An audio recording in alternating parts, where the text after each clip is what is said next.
got to make sure you have downloaded the folder, unzip, and please make sure you all launch your Microsoft Excel now. Okay, cikgu nak tanya sikit. Can I would be doing bilingual here, English and Malay, but most of the time in English lah.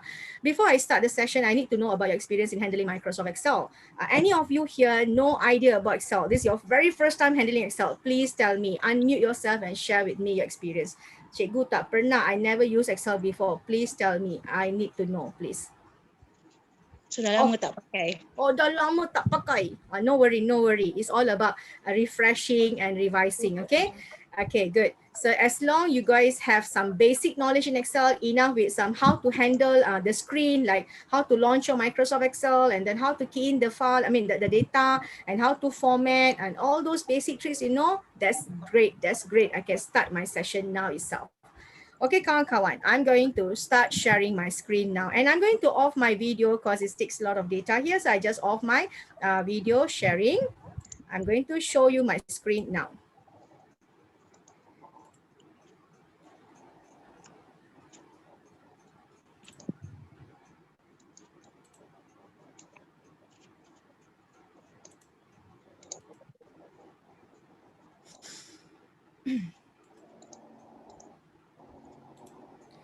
All right, shall we begin? Good. First thing, once you download the folder, please go into the folder and double click the very first Excel exercise, which is Excel for Business. Double click the file now. Double click Excel for Business. This is your very first exercise. And before I begin the exercise, I'm going to tell you something. Do not. Excuse me, Yes. yes. Can you restart the instruction? I missed the first instructions. Now what should I do now? Okay, the first instruction, ma'am, you got to download the folder which Mr. Collins sent to you earlier. Oh, I see. Okay. Yeah, did you receive the folder? I think it's in WhatsApp group. You got to download the folder and unzip the folder. Okay, I'll do that first. Sure, I wait for you. Once you're ready, you let me know.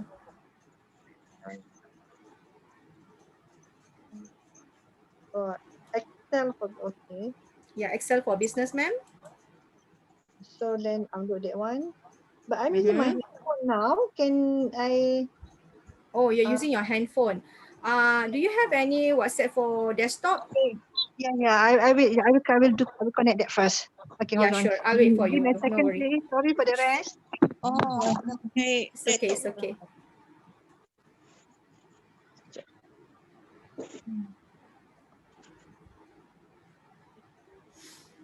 So while waiting for our friend, let's chit chat, guys. Anyone here? How's your experience in Excel, especially Excel formula? Any nightmare? Any experience before? Teacher, I tried Excel, but I couldn't get the result. It was very difficult for me. Any experience like that? Please unmute yourself and share with me, please. I'm happy to hear your response here. Ada sesiapa pernah guna Excel? Please unmute yourself and chat with me. I'm happy to assist. Oh, tak ada masalah. Semua perfect. Very good. Excellent. Jom. Mana lagi seorang?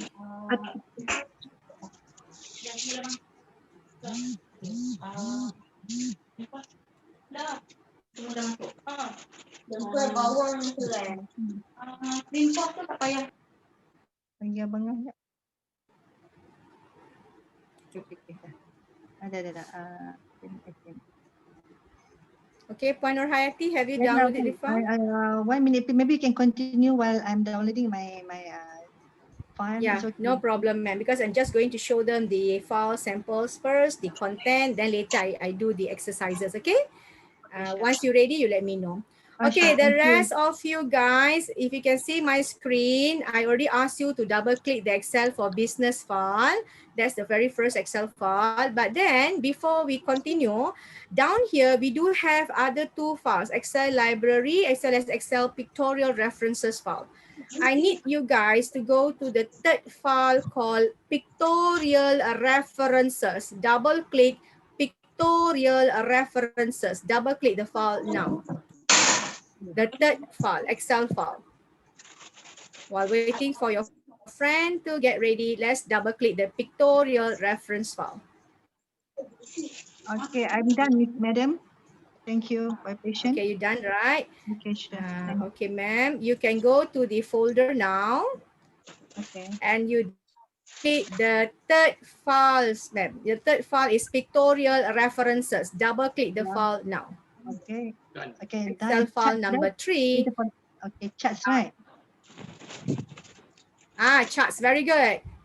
Okay, so what is this actually? This is your reference after class, after session. If you need quick idea how to prepare charts or other things, you may go to this workbook and check. There are so many worksheets down here. You can check one by one. Okay, let me go to the very first worksheet, to the left, most left worksheet. Over here, we have an instruction says introduction to data analysis, where you can see different tools to create or to prepare your data analysis, okay, to perform your data analysis, such as like sort tools, filter, conditional formatting. We do have charts, pivot table tools, tables, and many more.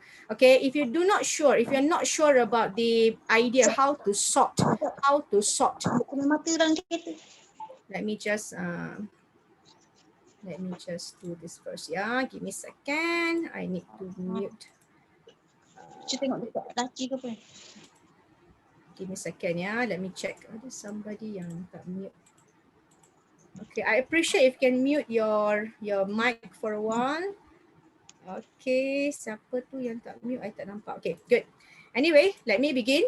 So in this worksheet data analysis, we have different type of data analysis tools such as sort, filter, conditional formatting, charts, pivot table, tables, and many more.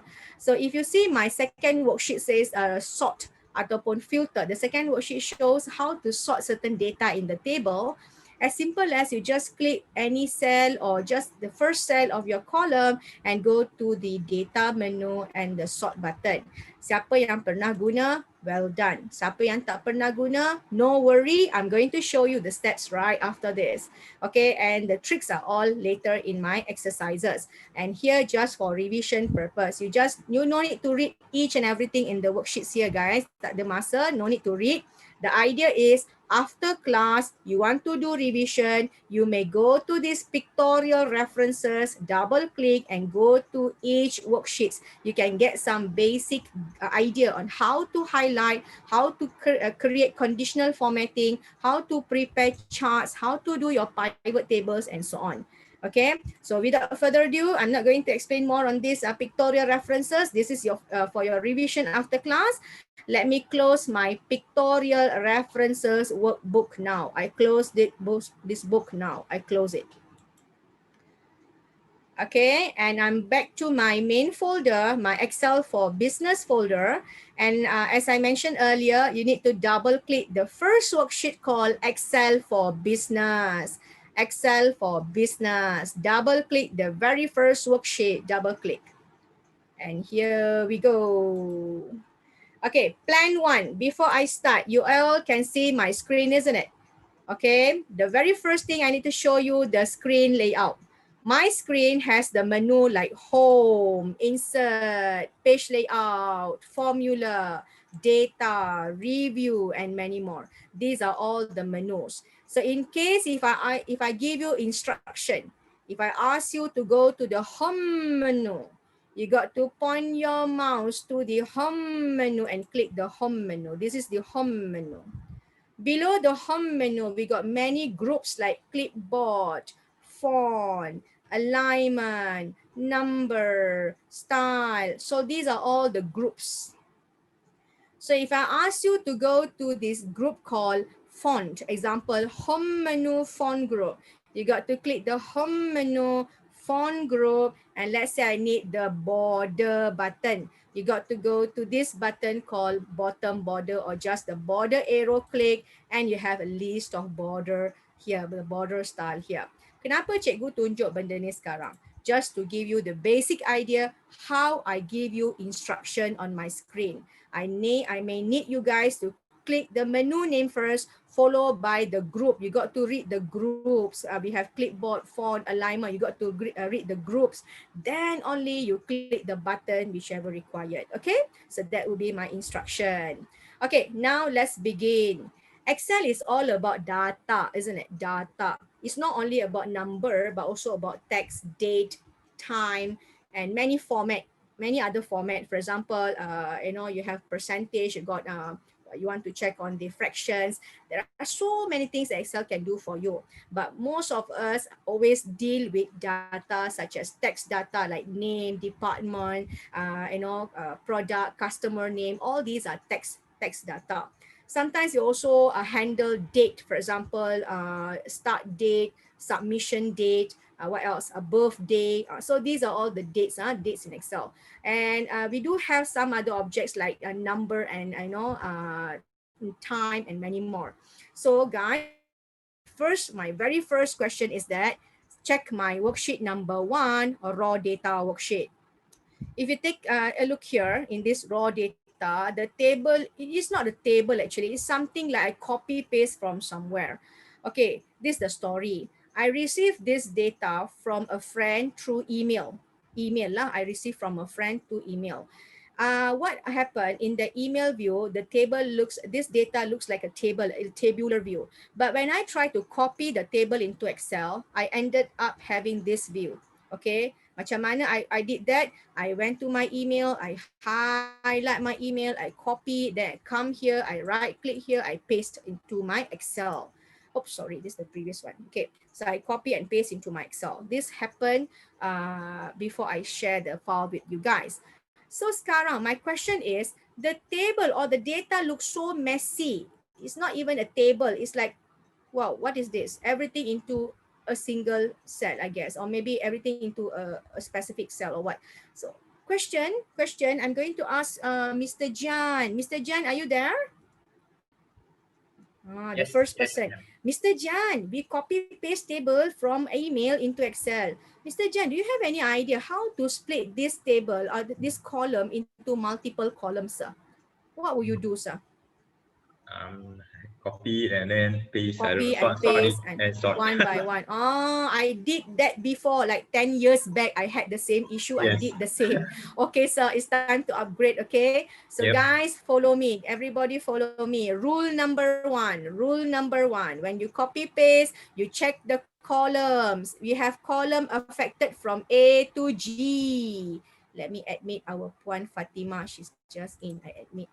Okay, rest of you, highlight column A, follow me, A, B, C, D, E, F, G, H. Auto until G lah, highlight lah. After you highlight A to G, you got to expand the column size. You got to expand the column size. Macam mana? How?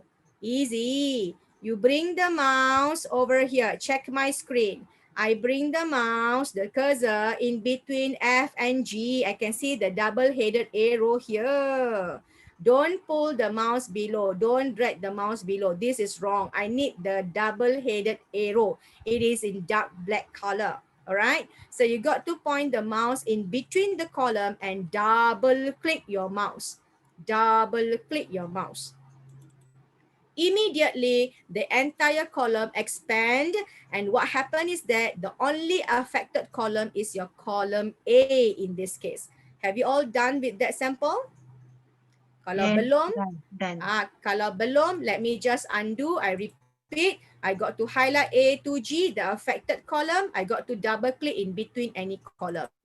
Immediately, my column A expanded, and the problem now is with column A, not the entire range between A to G. Only column A has issue. So problem, how are we going to split this store name into one column, contact name into second column, and so on? How are we going to do that? Okay, come, I show you. Plan A, rule number one, highlight column A. Rule number one, highlight column A. Rule number two, or step number two, go to data menu. See, I'm sharing you the menu. I click the data menu. I hope you can follow my screen, yeah? Data menu. In the data menu, look for the group called data tools. Data tools. Cikgu, kat mana cikgu? You can read the name below here in the ribbon. There are many groups, isn't it? You can slowly read from left to right. Boleh baca. Mana ni ni data tools. So in the, tak jumpa? Okay, jumpa. Jumpa. Ingat tak jumpa kena report polis tu. Apa tu blind sekejap.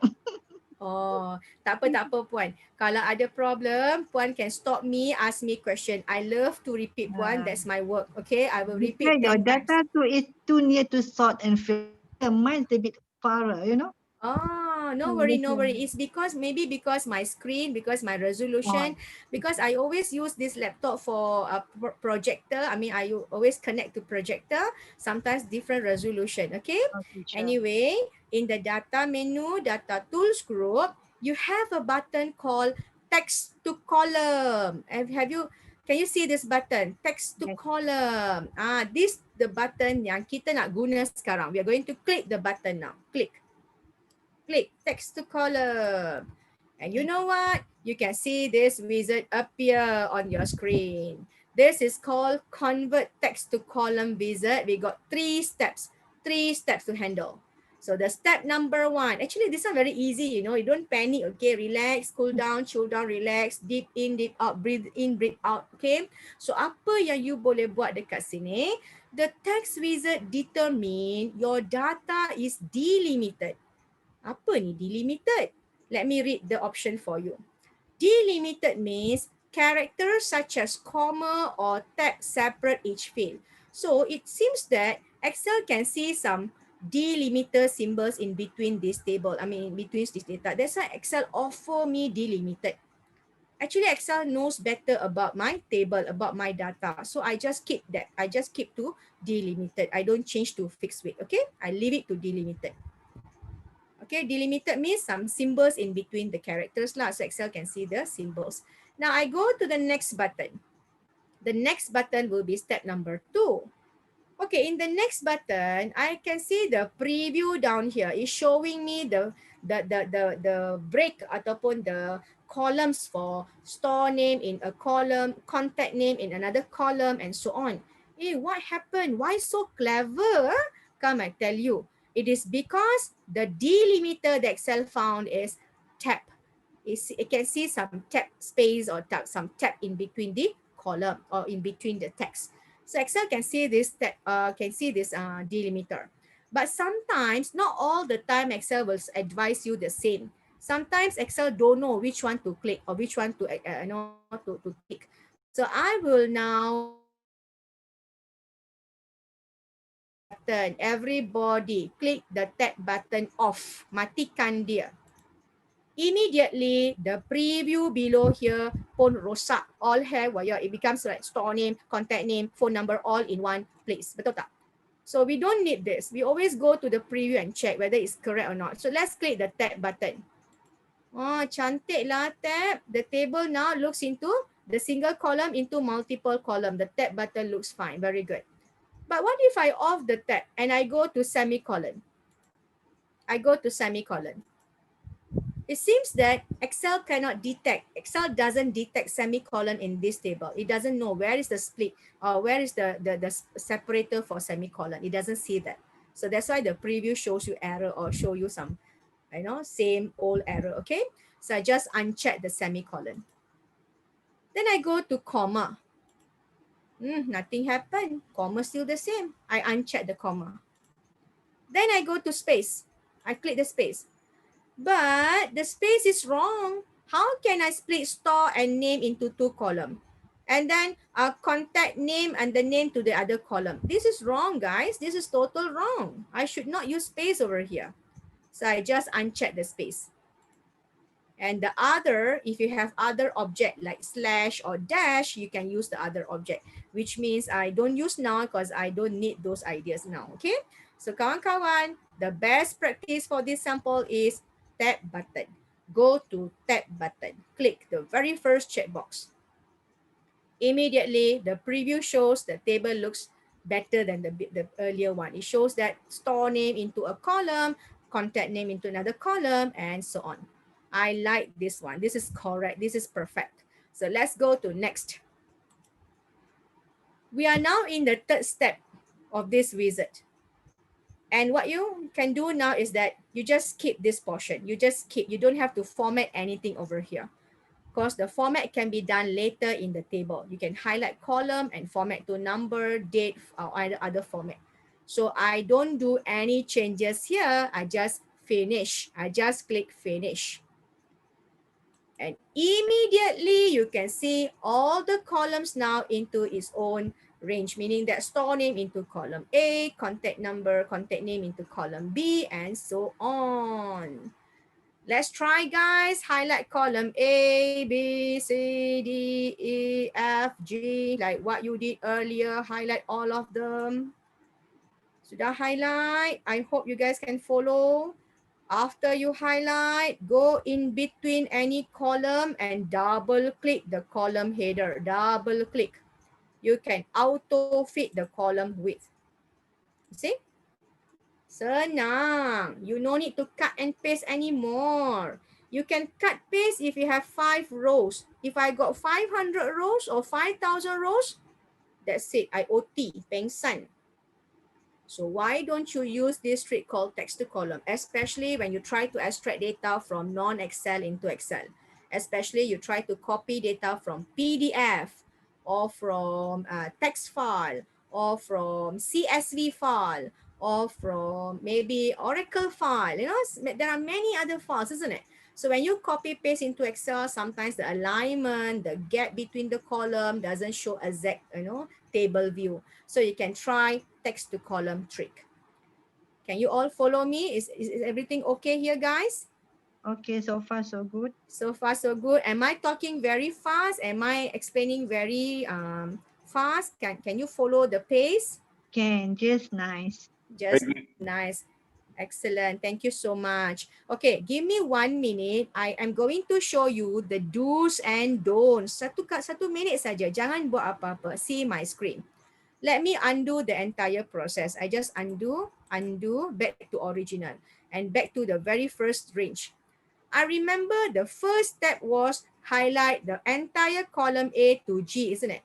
And I asked you to highlight and double click the fill handle, isn't it? But in case you never follow this, in case you never increase the column, never expand the column size, let's say you just highlight column A to G. This one is wrong practice. Don't do this, okay? Don't do this at home or office. Don't do this. So when I highlight A to G and I go to my data menu and I go to my data tools text to column, I click. Data menu, data tools text to column, I click. Immediately, Excel returns me an error message. Excel marah saya. Excel says, Microsoft Excel can only convert one column at a time. The range can be many rows tall, but not more than one column wide. Try again by selecting cell. This is the issue. So the moral of the story, when you copy paste from other place into Excel, you got to make sure you highlight the affected column. You got to make sure you double click in between any column, expand the column. And then you only highlight the affected column. You highlight only the affected column, meaning in this case, column A. Then only data menu, data tools, text to column. Immediately, Excel will recommend you something which is Excel understand. For example, in this case, Excel can see some symbols in between. So it recommends you delimited. Do not change the recommendation. Leave it as delimited. Then I go to next button. Okay, sometimes Excel recommend you tab. Sometimes it doesn't recommend you anything. So if let's say I don't have any options over here or any recommendation here, I will always check the preview. If I click space, the preview is wrong. In this way, store into a column and name contact into other column. This is a total wrong, isn't it? So I should not use space. Let me check one by one. Oh, this should be a tab button. Oh, nampak cantik. Tab button. So I just stick to this tab and I go to next button. And the third step, I don't change. I just leave it blank. I mean, just leave it as the default. I just click finish. And immediately a single column split into multiple column using text to column button. and I just highlight, highlight, and double click, and here you go. You have your beautiful table ready to analyze. Okay, I stop now. How's your experience with this text to column? Is this your first time using trick text to column? Ada siapa-siapa pernah guna text to column? Can you please unmute and share with me? I have used it before.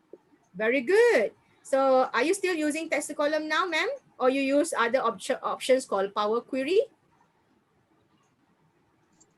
I don't use it now. I use it for my job because, for Yes, my job. okay. Excellent, ma'am. Excellent. Thank you very much. So text to column is a good practice to single column to multiple column. I stop here now. Your raw data is a complete table now. I stop now. Kawan-kawan, we have another half an hour before 7. We got to stop by 7, isn't it? So we are with this worksheet number 2. Worksheet number 2 is data housekeeping worksheet. Can you please go to worksheet number 2? Let me just read. I got a message here. Okay. Okay, good. So worksheet number 2. Can you just click the second page and check the table? Your table looks so messy. If you see column A, we got some numbers but not in sequence. Column B, you got numbers but not in the same alignment. Column C, okay lah. Column D, okay lah. Column E, you got some date. Why the date are sometimes on the right and left? We got to check on that after this. And column G, we got some gap here. It shows that maybe we have some merge inside the table. Is this good or bad? So I'm going to explain about the merge in a short while. Okay, now check here. I need you guys to sort the ID. Can you please sort the ID? I need to sort ID from a small to large number. Can anybody here sort the ID? Tell me how to sort the ID. Let me call Mr. Aaron. Mr. Aaron, are you there? Mr. Aaron, are you there? I'm here. Yeah, hi sir. Good evening. Yes. Mr. Aaron, how are you going to sort the ID in column A, sir? ID. What is your current practice, sir? May I know? I technically don't use a lot of Excels for it. Oh, okay. No worries, sir. I just give you a quick idea. No worry, no worry. Sir, you just click the cell A2. See my screen? I'm just clicking the cell A2. It Right. shows that I'm selecting the very first ID. You don't have to highlight the entire table. No need. You just click the very first ID. Then you go to the data menu. And just below the data, you can see a button called A to Z, which is sort and filter. And sort data A to Z. You may click the button now. Click. Okay, when you click the button, by right, your ID can be sorted, but something happened to the table. That's why your ID cannot be sorted. I tell you why, Mr. Aaron. Okay, stay tuned. All right, usually when you click any number, you select A to Z, the number can be sorted small to large or large to small. But now, because of your table has some merge cell inside, guys, check here. To do this, all the merge cell need to be the same size. Nampak tak? I need to change the merge area. Then only I can do the sort. If I never do anything to the merge, if I never remove the merge, I cannot sort to my table. I cannot sort anything over here. So let's find a solution for this. I'm going to click OK. See, I cannot sort because of the merge. Nampak? Problem is the merge. Because of single merge or many multiple merge here, I cannot sort. So my question is now for Miss Vishalini. Miss Vishalini, are you there? Yes. Hi, ma'am. Question for you. Have you ever tried merge in Excel? Yes. Is merge good or bad? It depends on what you want to do. What you want to do. Okay, now, ma'am, thank you very much. For the next 2 minutes, everybody, I need you guys do not type anything, don't do anything, just see my screen. For the next 2 minutes, I have a big story for you. Jangan buat apa. All people now.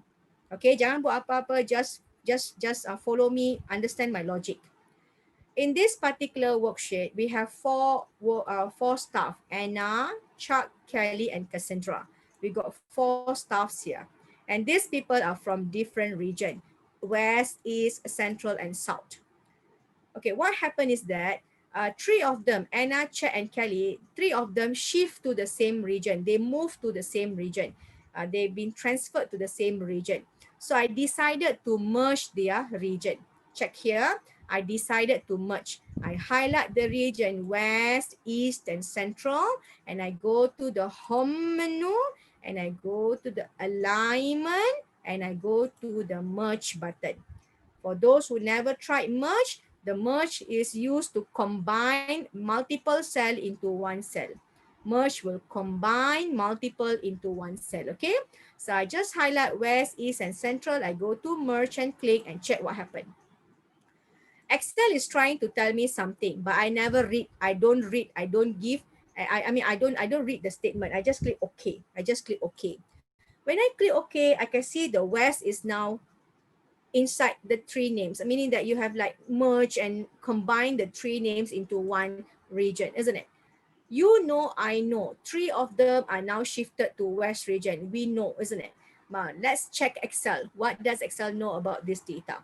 I'm going to filter the data now. See here. I'm going to click my table anywhere inside the table. I'm going to click the data and then filter. Filter is used to, slice and dice your data or to filter your data. So I'm going to filter my data.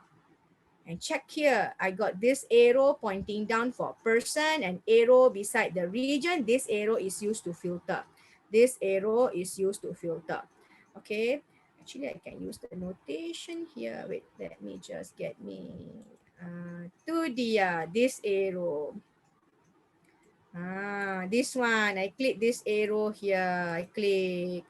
When I click and I can see list of names, region, south, west, blank, and so on. What happened? Why got blank? I also don't know. But I just uncheck all of this. I just uncheck. And I want to know only west region. I want to know how many of them from west region. So I just click the west. Click.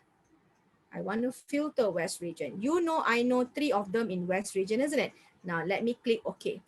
See what happened. Only 1 person in West region. What about the other 2? Let me check again. I click the arrow. I can see blank. I click the blank. I click OK. The other 2 as blank. The other 2 they recognized as blank. Excel doesn't understand the other 2 as West region. You see, there's a problem here. When you merge data, Excel doesn't understand the other data. Excel ingat semua yang lain tu sudah kosong. Okay, mungkin you tak faham apa tengah berlaku sekarang, right? Let me undo the whole story. I undo back to the original screen, the original story. Okay, originally we had West, East, and Central, betul? I highlight and I go to my data. I go to my home menu. I go to alignment and merge. Betul tak? Ingat tak benda ni? I merge. When I merge, Excel is trying to tell me something. Now I read that statement. Excel says, merging cell only keep the upper left value. Only keep the topmost value or upper left value and discard the other value. And discard the other value.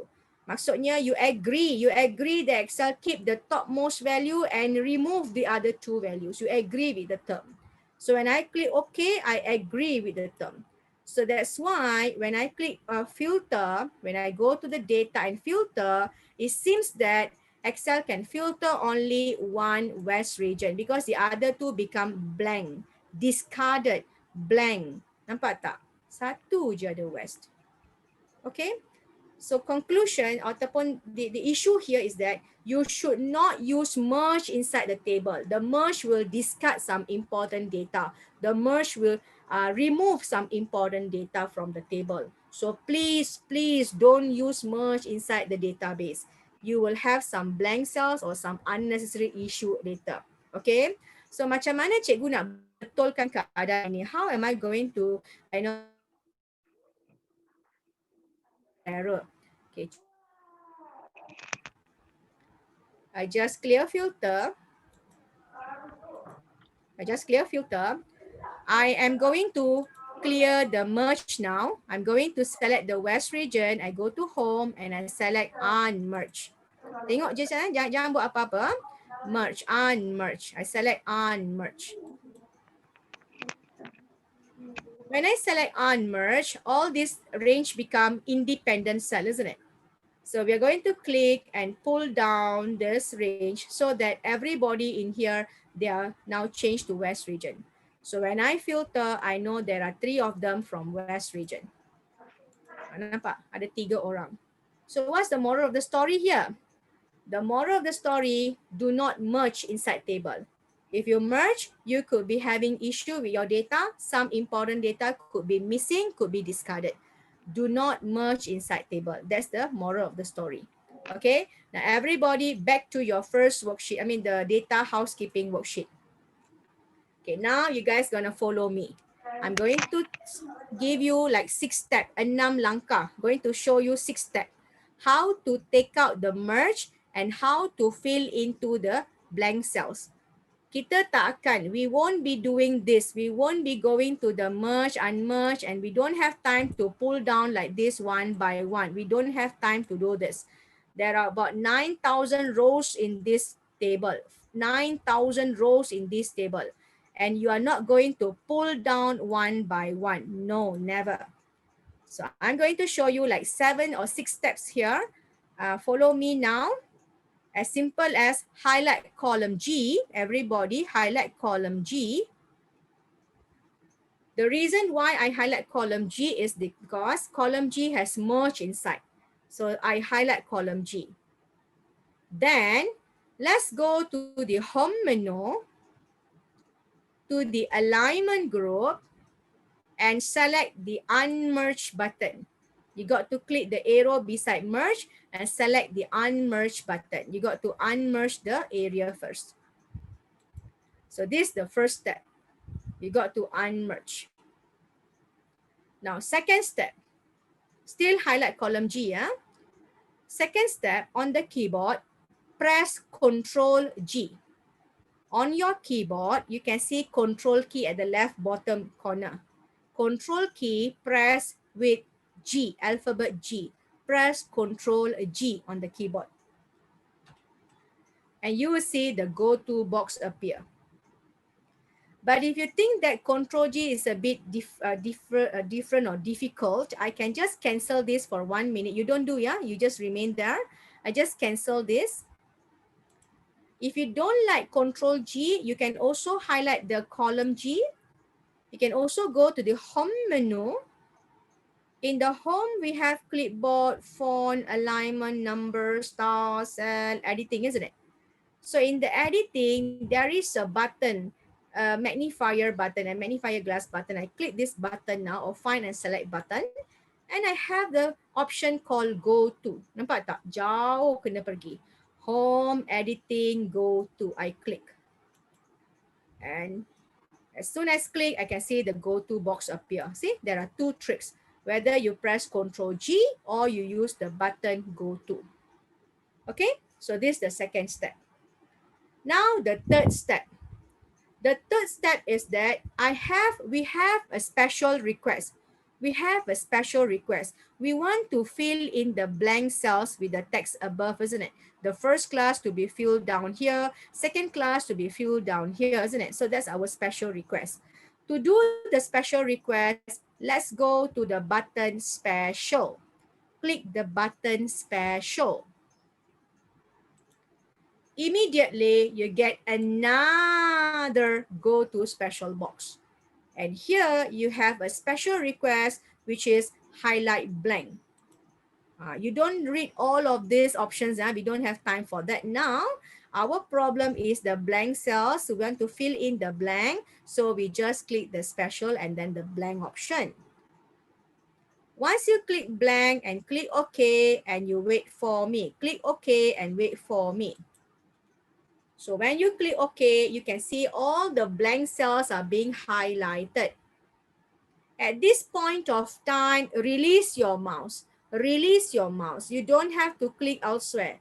The highlight is very important. Do not click elsewhere. Now step number 4. Step number 4 is that just type equal on the keyboard. Just type the symbol equal, the equal sign. Macam gini, just type. If you ask me where to type, I just type and the equal appear in the firstmost cell, the highlighted cell. Just type equal. Okay, this is step number 4. After you type equal, you bring the mouse, you bring your cursor to the word first class and click, then wait for me. Click the word first class and wait for me. And your reference is equals to G2, isn't it? But do not enter. Don't enter. Why cannot enter? Because we have many cells to fill in, isn't it? You got multiple cells to fill in. So you got to use Control Enter on the keyboard. Now final step, Control Enter. Control Enter. Ta-da! You get all the information into the section part, first class and second class and so on. Siapa tak dapat? Who cannot get this? Please unmute and tell me.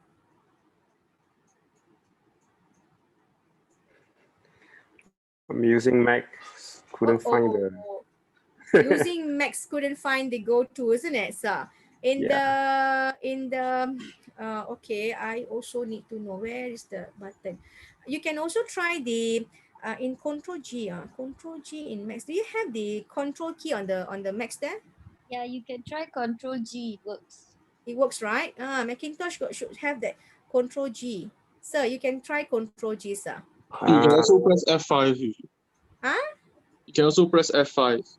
F5. Press F5. Is it on for Mac? Yep. Okay. F5 for Mac. Correct. Because I'm using normal window here. So just like Control G or just F5. Okay. Good, guys. So I hope you can follow. If you cannot follow, stay tuned. No worry. I will have some video later. I will share with Mr. Colin some revision video for you guys. You can recap, you can revise using my video. So it's not going to be like four hours and after that blur what happened. Okay, after the session, I'll be sharing more videos with Mr. Colin. Okay, good. Miss Bina, just now you highlight the G and then you equal and then you equal the column, the cell of the first class, right? And then what did you do? Control Enter. After that, final Control Enter.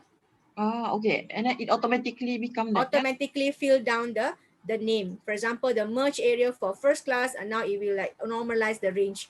So all the range gets the first class, and then second part, but that below that you got second class and so on lah. It just normalize the merge area. Thank you. Okay, now let's try once again. This time for column I. I go slow now. Guys, highlight column I. Wait, let me read. I got the chat here. Apa tu? Oh, Hafiza said got it. Congratulations. Okay, good. Highlight column I. Then first plan is unmerge. Let's go to the unmerge button. Go to home, alignment, unmerge. For Mac, you got to check on the, I can't remember I don't remember actually the menu, but I know it's somewhere in the menu, the home menu there lah. Can you follow the same, right, Mr. Mac? Mr. Mac. Mr. Mac, can you follow the same? Who did ask the question just now? Yeah, I did it with Control G. Thanks. Control G. Sir, your good name, sir? You can call me Hislick. Hislick. Okay, sir, thank you. Because I need to highlight to you too, because you might be wondering what's happening to your screen, isn't it? Okay, so you just unmerge first, highlight column I, unmerge. This is the rule number 1, unmerge. Second plan, after that, Control G on the keyboard. Third plan, you click the special button. Special is for the special request.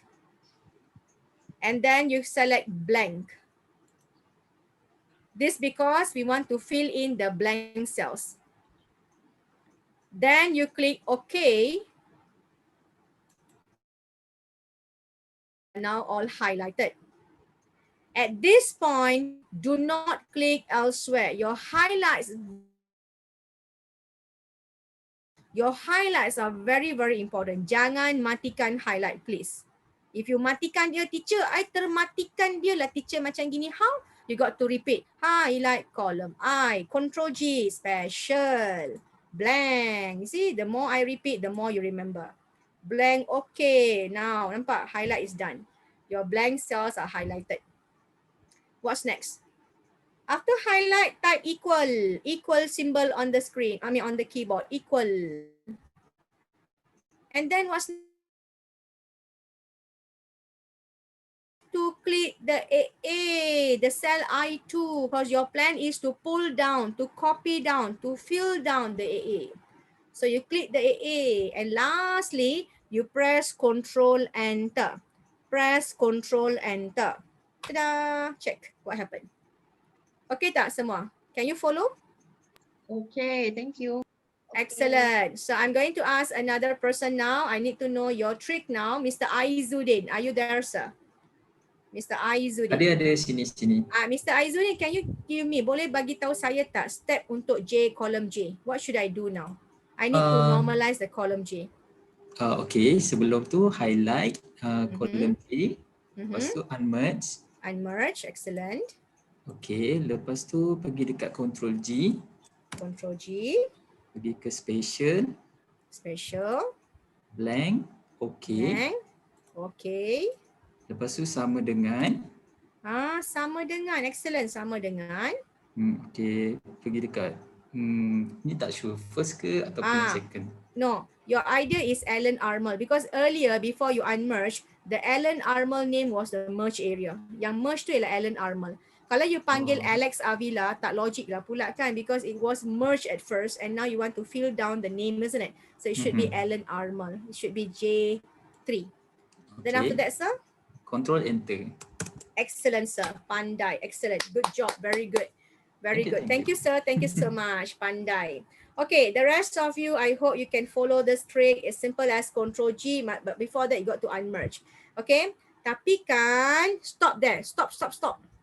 Don't continue with column K. Stop. What if inside my table, I got hundreds of columns with many merge inside? Hundreds of columns with multiple merge inside. Are you going to highlight column by column, unmerge, Control G one by one? Sampai pukul 11 tak siap. Betul tak? So we don't have time for that. So come, I show you how. Please undo until column G. Undo. Undo the steps, please. Undo until column shift mode. Undo. Tolong saya undo everything until column G. Okay, the scenario now is that I got a big table here. We got a big table here with multiple column merge, multiple merge column. So how are we going to, remove the merge and fill in the blank? That's the story, or that's the issue now. Okay, as simple as you highlight column G, H, I, J, K, highlight. If you ask me why, teacher, you highlight column H, it's okay because H doesn't have any merge inside. So H doesn't, it's not going to change anything. Okay, H not going to change anything inside there. It's okay to highlight multiple columns with, with any data in between, no problem. So first you highlight column G to K. Second, you go to unmerge, like what you did earlier, like Mr. Aizuddin mentioned just now, unmerge. Nampak tak? Semua column G to K unmerge. And Control G on the keyboard to open the go-to box. Control G to open the go-to box. And special again. And blank. And okay. Immediately, you can see the range between column G to column K is highlighted. The blank cells are highlighted. Cuba tengok sini. Nampak? One shot highlight. If you got 100 column, you highlight all the 100 column with the merge blank cells area or whatsoever. Okay? After you highlight, kan? Wait. Don't straight away type. Wait for a while. You got multiple column and now the next step will be equal sign. Type equal. Type sama dengan. If you ask me, teacher, nak type dekat mana? I pun tak tahu nak type dekat mana because many columns are highlighted. You just type. You will see the equal sign appear somewhere in between. Nampak? The equal sign is in between here. Okay, it is here in column J. I understand that. Now, I need to call the data above the equal sign. Because before this, Alan Armour was the merge area. So I click name Alan Armour. Just remember you click the text above the equal sign. Relax. Other cell, you don't worry now. After you click, you want to fill in multiple cells, isn't it? You use Control Enter. Check here. Control Enter. It will fill in multiple cells easily, immediately once you press Control Enter. Boleh faham semua? Boleh. Excellent. So I hope that you guys understand the logic behind this merge. Why should we remove the merge area, and why should we create the what you call that, the unmerge, and then fill in the blanks or whatsoever. Okay, thank you. That's how it works. But lastly, before you guys stop and leave for break, please do me a favor. Guys, go to cell J3, Alan Armour. Please go to the name Alan Armour, J3. See here, I'm going to cell J3, nama Alan Armour. I'm going to type ABC over here. I'm going to replace Alan Armour to A, B, C, and enter. What happened to the other names? All change, isn't it? Kenapa dia tukar? Apa reason dia? I show you now. When I equals to, I type here equal. If you remember, I type equal right now, and I click the name above, meaning the equal sign is referring to the name Alan Armour. So if anything changed to Alan Armour, any spelling or text change over here, the second or the third or the following column or following information all change accordingly. So if I refer to Alan Armour J3, I enter, and my J3 is being referred by my J4, and my J4 is being referred by my J5, and so on. That's why when I click Alan Armour, I change to ABC, the bottom of this name, of this range will update as well to ABC. You faham logic saya sekarang Because of the equal sign. The equal signs reads the text above. Tapi problem, let me tell you the problem. If in case Alan Armour, let's say the person Alan Armour, the single customer name Alan Armour, change to another customer. Let's say only for the row here, the name Alan Armour change to say Siti, example Siti. Contoh lah Siti. One person change to Siti. And when I enter, what happened to the other Alan Armour? Habis all customer change to Alan Armour, which is wrong. How can I change other name? I only need to change the first row of Siti, first row of this name. So now problem saya, I don't want the other cells change as the first cell. So final step guys, final step before we leave for break, final step. You got to highlight column, affected column is from column G, if you can remember that. You highlight column G, H, I, J, K. Highlight the affected column, the one you unmerge and equal sign and click the text above. Highlight that range now. After you highlight, right click your mouse on the highlighted range. Right click your mouse anywhere here. Right click your mouse and select copy. Copy. Why must copy? Because we want to paste value. We don't want to paste normal. We don't want the formula equal. We don't need the formula. We want only the result or the value. So after I copy, after you all copy, you just right click the area again, any of this range here, right click mouse, and you select the button paste number 2, which is paste value. Click the second button, paste value, click. And immediately your table is being pasted with new data. Just copy paste value. Now guys, you change to the the J3 to ABC, try. You type ABC, enter. The other information remains same. Okay, the other information remains same. So that's a quick idea lah, how to normalize the merge area. So for those having difficulty in following me, maybe because of the internet slow or maybe some other reason, you can also read the instruction in my PDF file. After the session, you can go to my PDF file. I I have shared here the PDF file, data analysis PDF file here. This is a note, a quick note. You may double click the quick note now. Double click the quick note.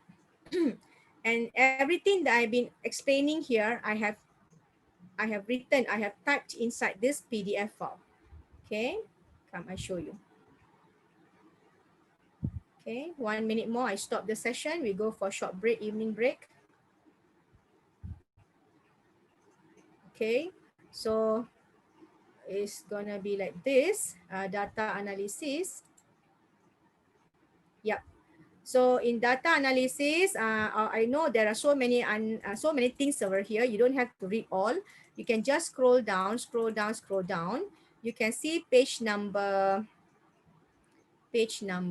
2. You can see page number 2. In page number 2, you may see the information or the steps on how to normalize the merge area. You may go to the second page, guys. It shows here how to normalize the information. Meaning if you have merge, you got to unmerge. Then you go to home menu alignment and select unmerge. And then you can use Ctrl G, special and blank. This will highlight the blank cells. And later you type the equal sign and you click the cell above the equal sign and use Ctrl Enter.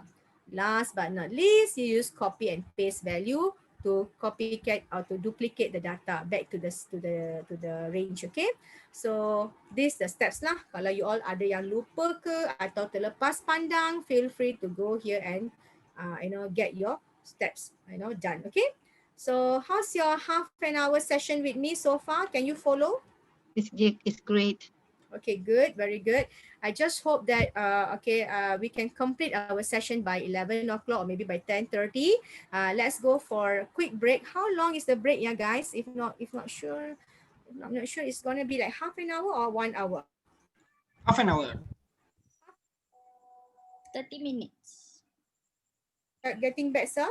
30 minutes, 30 minutes. Now the time is 7:09. What time shall we get back?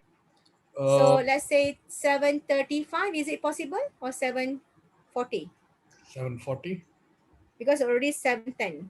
7:40. Okay, perfect. See you guys at sharp 7:40. Have a good rest. See you later. Take care. Bye-bye. 7:42 and time to continue our Excel lesson plan. Bear in mind that we have only 3.5 hours from now. If not, by 10:45, 10:30 to 10:45, we'll complete our session. So there are lots more things to cover. So I hope you guys be here on time, yeah? Okay, before evening break, before your 7 o'clock break, 7:10 evening break, we understand how to handle your table with merge area. Merge area is as simple as you got to highlight the columns. You can highlight the columns between column G to column K, maybe highlight. Then you got to unmerge the column area,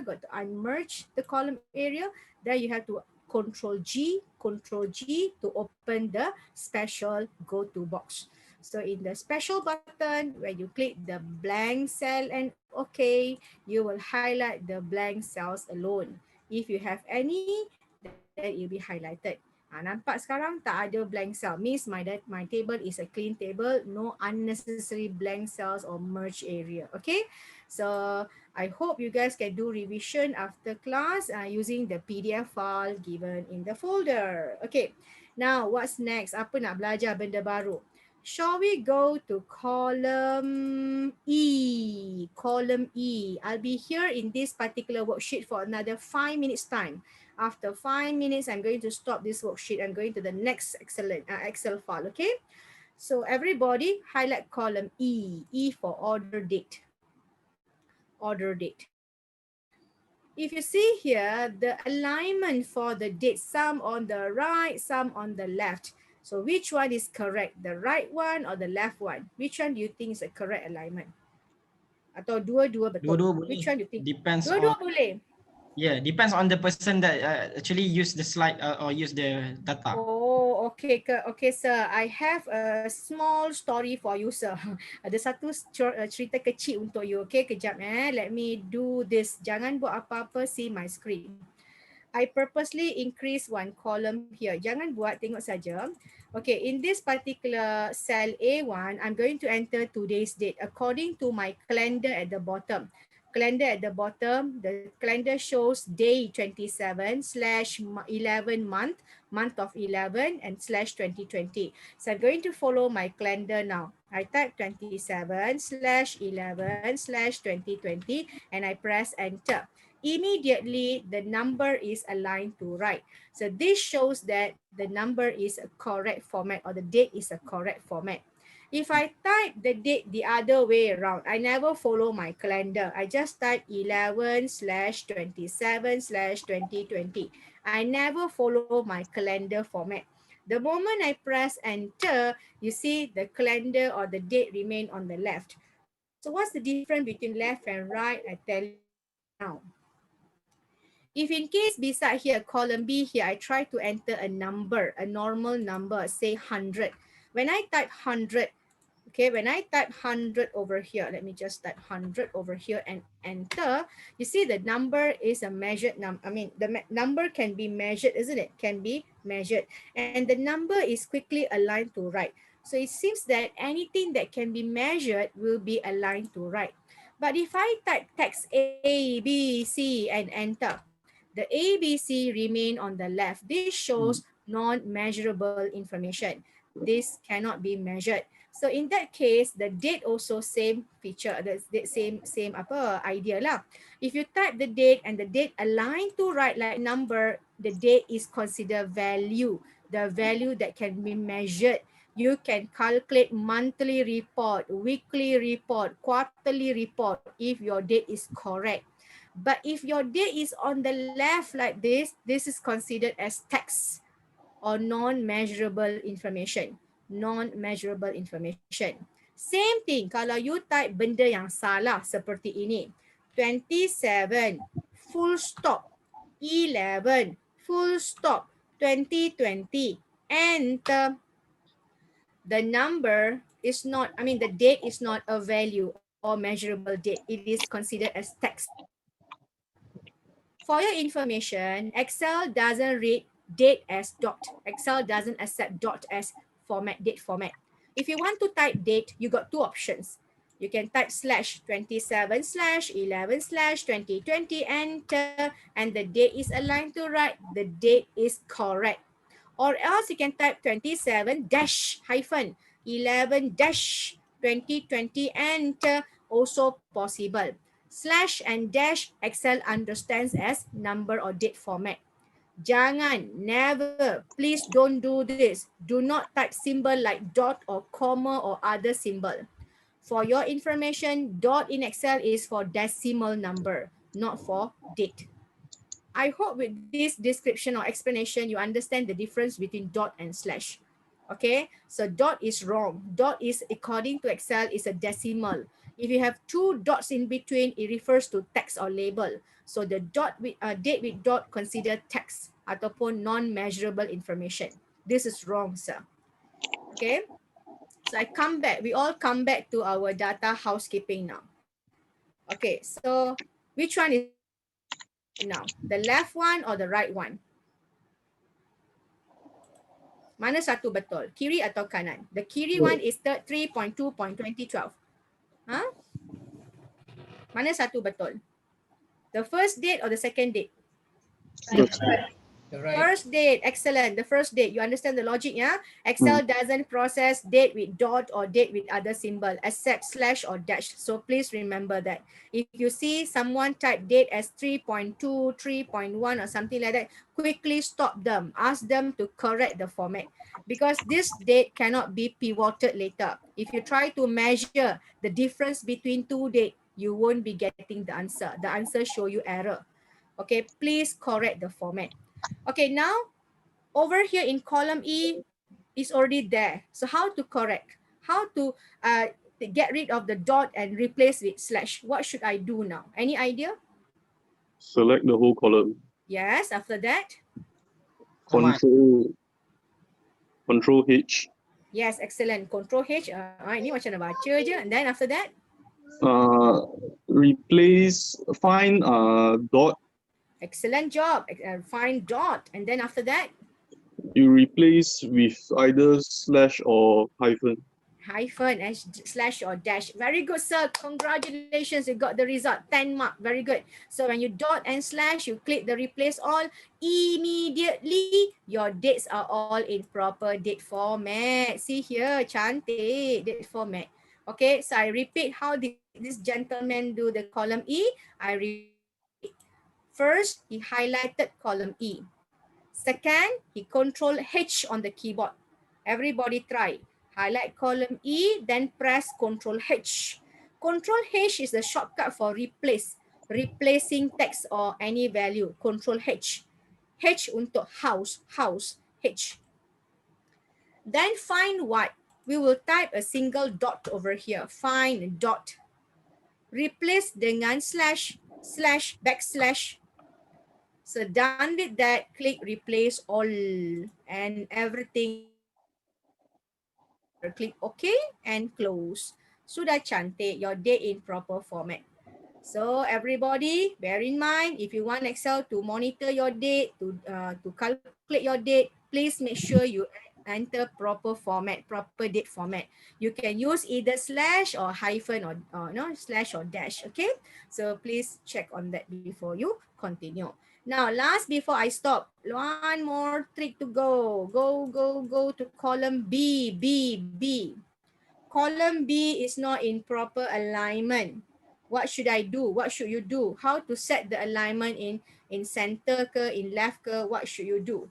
I'm going to ask Mr. T. Mr. T, are you there? Yes, I am. Sir, what would you do?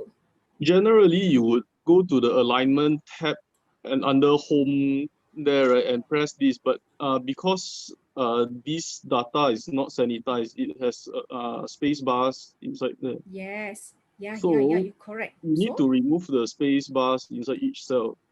Excellent, sir. Again, you got the correct answer. How are you going to remove the space bar? I would do the same function, Control H, and then replace the find space bar, replace with blank. Excellent, sir. Thank you. Yeah, that's the correct answer. Thank you so much. Actually, Mr. T and the rest of you, there are two solutions here. Dua cara kat sini. Two solution. Solution number one, okay, don't go to alignment and click center. This is wrong. As Mr. T mentioned, you should not have space in between the range, or else you won't be getting the centered alignment. This issue because of the unnecessary spacing. So solution from Mr. T is that he used Control H. Everybody try. Highlight column H. Column B. Control H on the keyboard. Control H on the keyboard. Find what? Can you please remove the dot, the previous dot you remove? You type a single space over there. Just type a single space bar. One time bar, space bar. And the replace with nothing. You remove anything inside the replace with bar here. Empty it. Okay, so I got a single space and nothing in the replace, and just click replace all. And immediately the data is clean data, no spacings. Okay, this is how you sanitize your column B. All right, but then, okay, click OK and close. But I got problem here. The product code should have space in between, isn't it? The space is now gone. This is dangerous, you know. If I have name, like, for example, Johor Baru, I should have Johor space Baru, isn't it? If I use the Control H, the space will be missing. So this solution is good for single word. You've got multiple words, don't use this. So I'm going to the second solution now. Guys, undo. I need you guys to undo back to the error. The second solution is by using equal trim function. But the formula trim, we won't be typing in the column B. We don't type in column B. So follow me. Go to column C. Insert a new column. Right click and insert a new column. Insert. Okay, why? Teacher, your problem is column B, but why you type column C? Why you insert column C? This column C is actually a helper column. After I get what I want, out of this range, I will delete this column. This column just for a few seconds here, okay, just for a temporary purpose. So in this column, I type in the very first cell, I will type formula equal TR. Equal TR will show you a function list. So from now onward, whenever I want to call certain formula like sum or average or any formula like VLOOKUP or anything, I will type the first. For example, TR could be for trend or trim or many other options. But in this case, I single click the word trim, single click the word trim. The trim shows description beside. It says, trim can remove all spaces from a text string except a single space between words. So the trim is smart enough to take out unnecessary spacing. Let's double click trim. Having done that, you can see the format or the description below. It says trim, bracket, and text. You got to click the text in cell B1 because you are typing in row number 1. So you click the cell B1. Nampak tak? So that's all. No need to do any other further things. Just enter, press enter, and you get your product code with a space in between. No changes to the space. But now, see here, I click the product code. I go to the small dot at the corner here. The small dot here is called fill handle. I repeat, the small dot at the corner of the cell here is called fill handle. You go near that, you can see the plus button. You double click the plus button, double click. Immediately, the formula from B1 turn to B2, B3, B4, B5, and so on. So you can quickly clear the whole column B into the column C. Can get the proper format into column C. Okay, so that's how it works now. But then what should I do next? Which one should I, delete or keep? Which one should I keep? B. B should I keep? Then how, which one? We delete B. Oh, we delete B. Shall we now right click column B, everybody? Right Cannot click also, column sorry. B. Kenapa cannot? Right click It's B a list. reference. Yeah, it's the reference. The heart of your answer is in column B. You type equals to trim, isn't it? You select the column B. So the B, it has a reference for column C. So B cannot delete. So what's the solution? Come, I show you, I undo. The solution is you got to copy column C, right click column C, copy.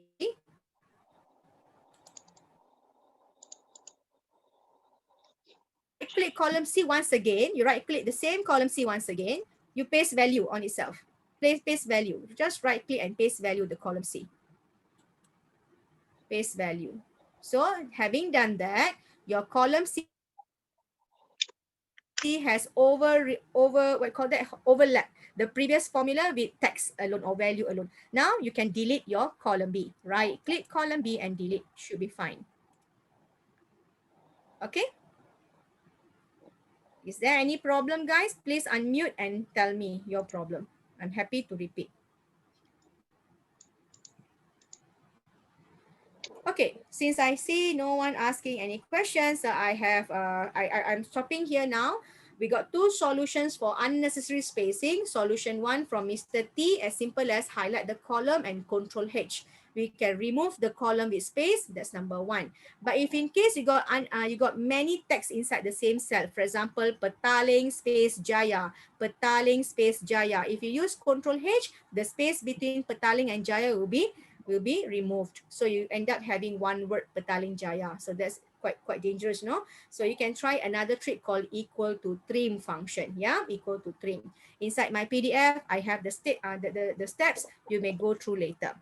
Okay, kawan-kawan, I stop here now. The steps for data housekeeping ends here. Stop now. No more checking data. No more checking. Let's go straight to the remove duplicate. Okay, you have the worksheet called remove duplicate. Everybody, go to worksheet remove duplicate.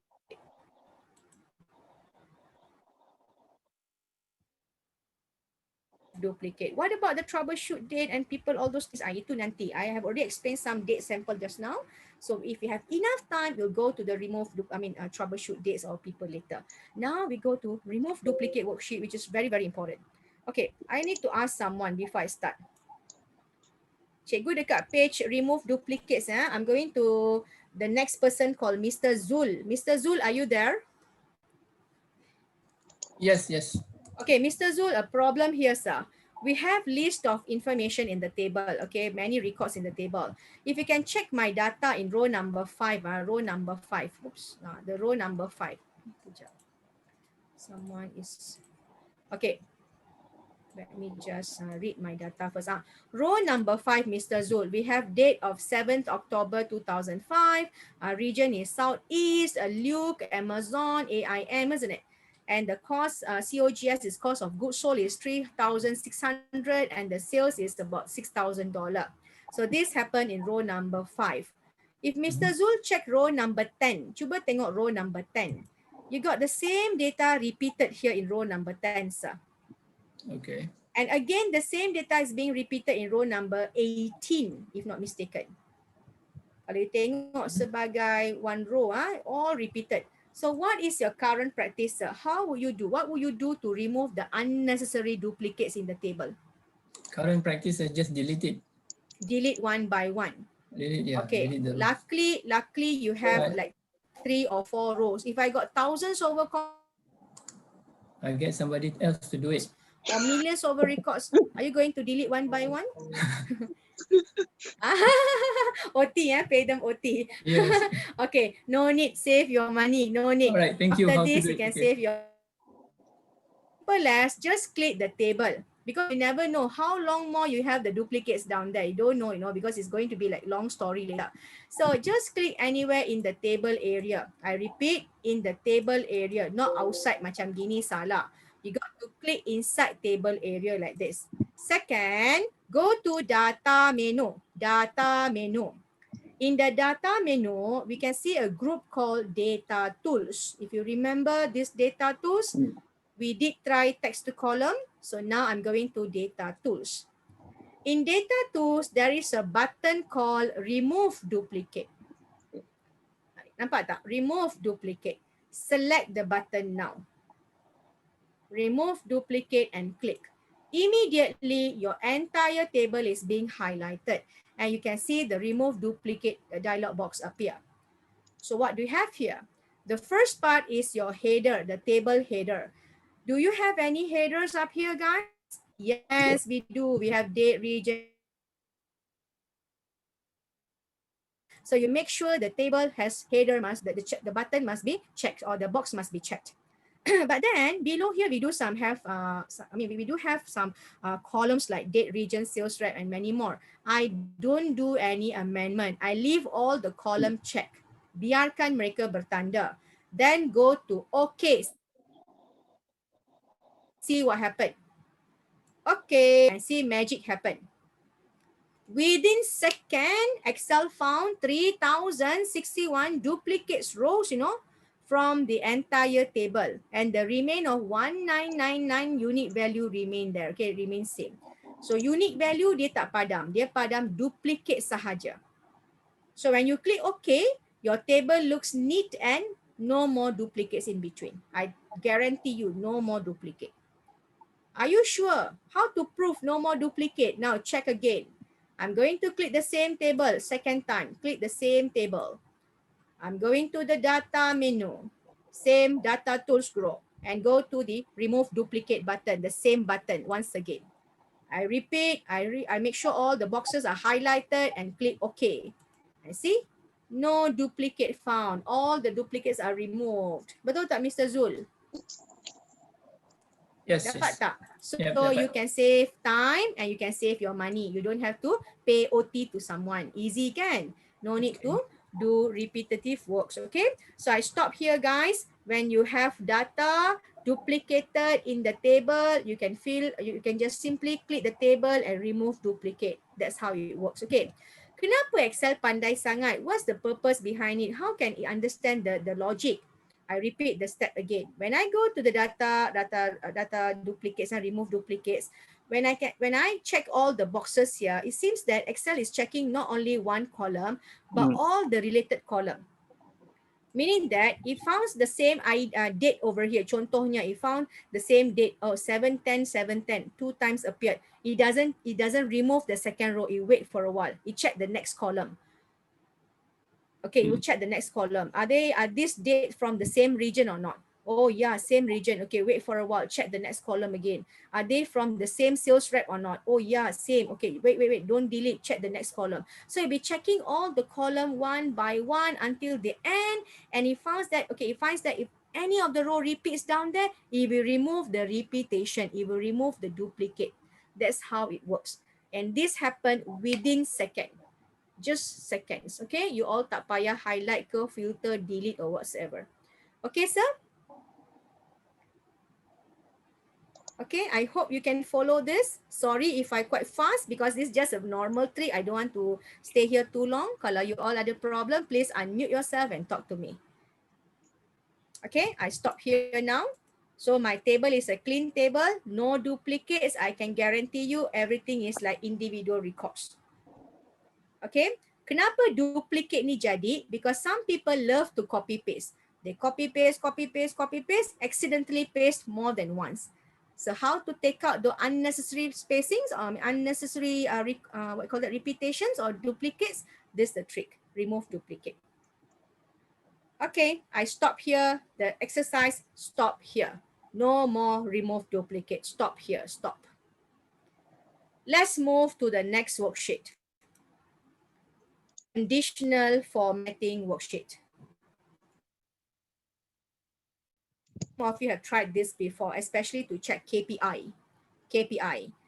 Okay, sebelum tu ada siapa-siapa belum mula tak? Ada problem ke? Can please unmute and tell me? Okay, I think no problem. Everything is good. Now, let's move to the worksheet called conditional formatting. Conditional formatting where you can apply some color, some symbols, and also some, of course, color to the blank cells or any conditions that you explain to the table or the range. So I'm going to ask Mr. Asnawi now. Encik Asnawi, are you there? Yes, sir. Yes, sir. How are you going to apply these colors, sir? For example, I need the symbols like, the tick symbols, the cross, the exclamation. What will you do, sir? How do you get the symbols in the table? First of all, I'm going to highlight the column like G, H and everything, and then we go to the home and conditional formatting. Excellent, pandai, very good. Thank you, sir, Mr. Asnawi.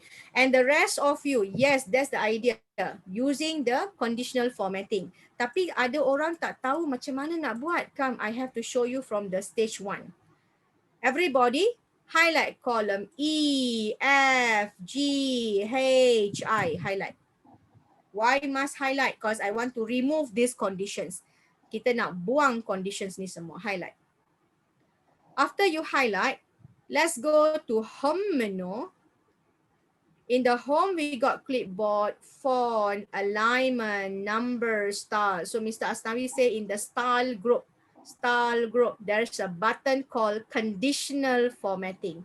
Click the button now. Conditional formatting, click. And my question is how to clear the rules. I don't need the colors. I want you guys to leave the rules empty. I mean, to take out the rules. So, jom kita pergi ke clear rules at the bottom here. Select clear rules and select clear rules from the entire worksheet or clear rules from selected cell. Both can be used. In this case, I just choose selected cell. Clear rules from selected cell. Ding, click. Nampak? Hilang. So no color, no color. Now first, plan.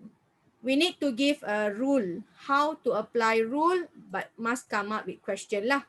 Question is, if I see commission, yes and no. And we want to color yes with green color and no with red color. Yes means positive, no means negative. So yes is green and no is red. Macam mana nak colorkan dia? As simple as highlight column I, highlight. Then you go to the home menu again. Go to the style group again.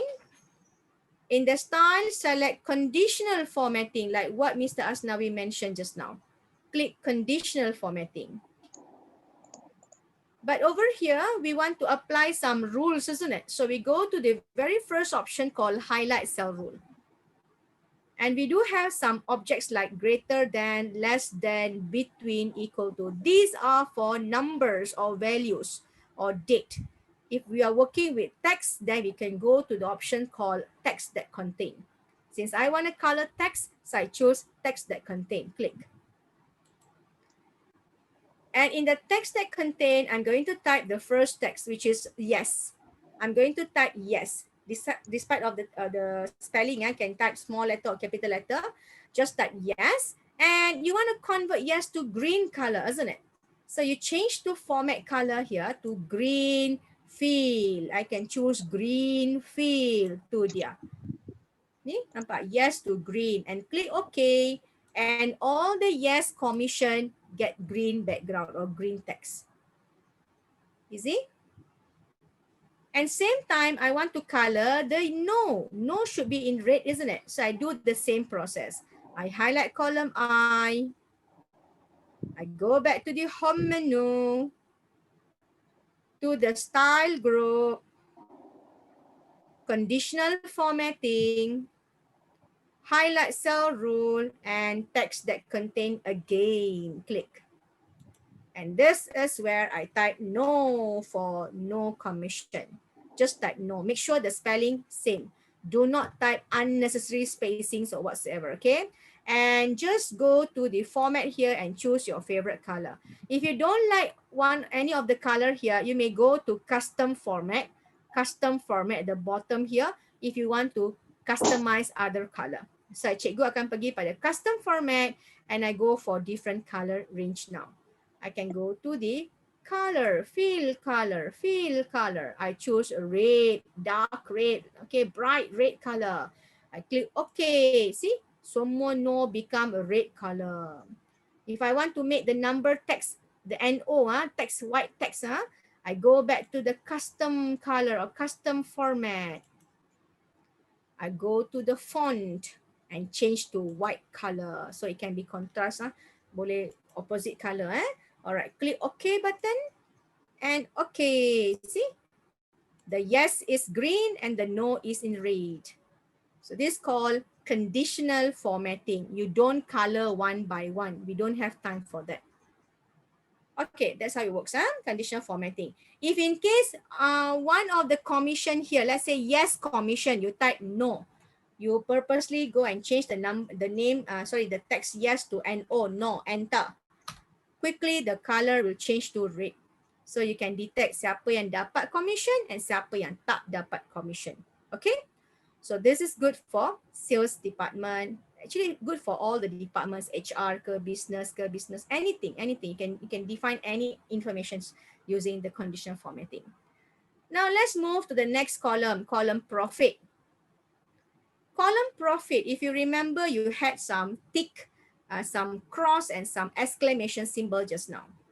So how are we going to place the symbols but not the numbers? Maybe the numbers are quite P and C in this case. Maybe I want to remove the number or hide the number. I just want to explain the details or the symbols, right? So macam mana? Show you now. Follow me. Highlight column H. Go to home menu. Again to the style, conditional formatting. But this time, you're going to work with symbols or icons. So I just go to the icon set below here. And I can see some ready-made icons, some default setting at the bottom here. Jangan klik mana-mana ini because Excel doesn't ask you the range. If you click, Excel quickly place the symbol without asking you the range of the numbers. Excuse me. So you never click any of the button or any of the icons here, please. Yeah. So what should you do now? You go to icon set. You place the cursor to the bottom. The more rules. We go for the more rules here, guys. See, more rules and click your mouse. Click. And quickly you get the formatting, new formatting rule appear. All right. So let's set the rule, First part, the icon. I don't want the traffic light color. I want the icon like cross, tick and exclamation. So the symbol is here. The icon style is here. Nampak? Symbol icon is here. So I just go down, down, down. I look for the symbol called uncircle. 3 symbol uncircle, I click. And quickly, I can see the symbols appear to the left portion here. Okay, I got tick and exclamation and cross. Now, in the value section, you can see some percentage on in the type area and the value here, isn't it? So let's decide some value, okay? In case you want to check whoever sales or profit less than 20%, profit less than 20% or maybe less than 5%, you want to mark you want to give the cross,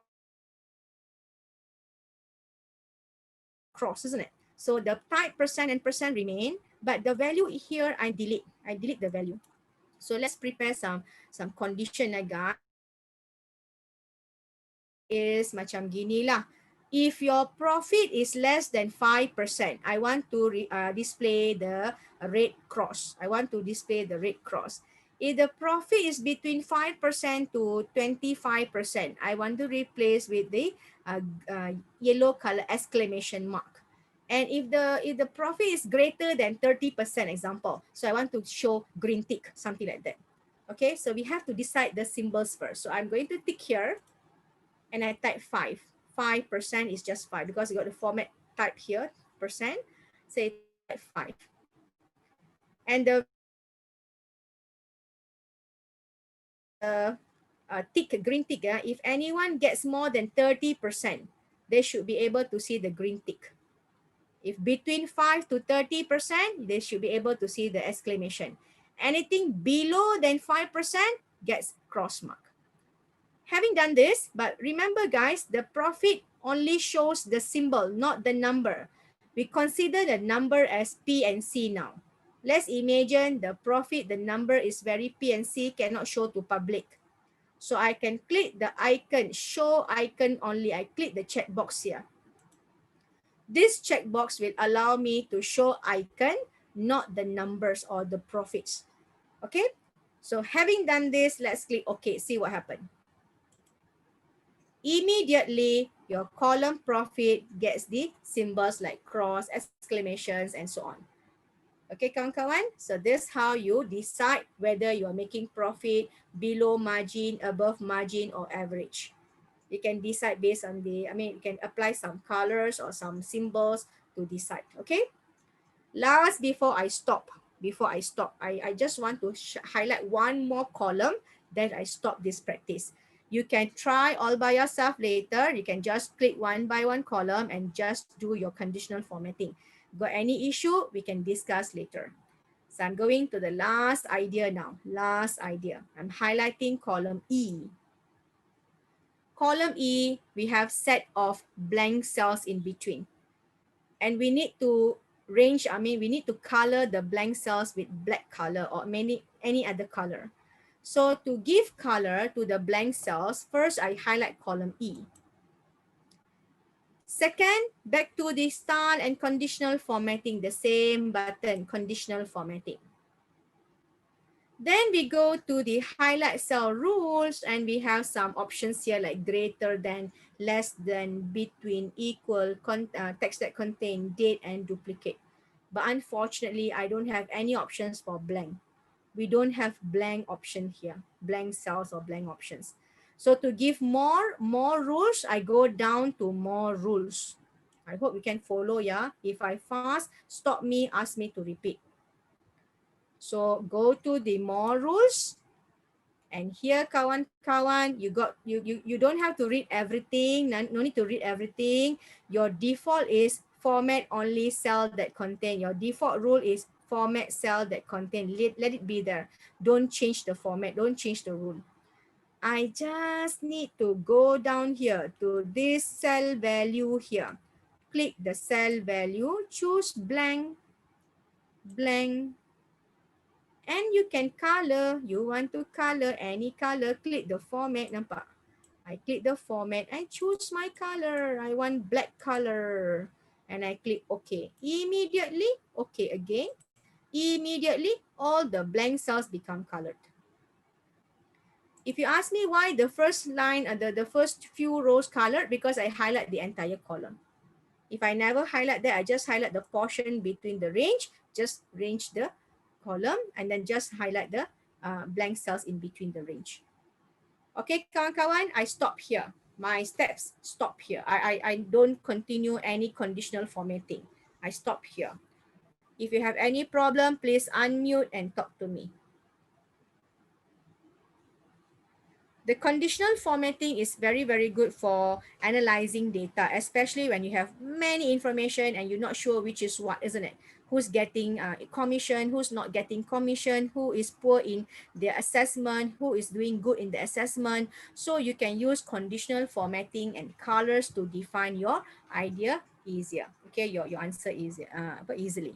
Okay, I stop now. Since you guys have no question for me, I'm moving to the next worksheet. Boleh tak saya pergi ke next worksheet?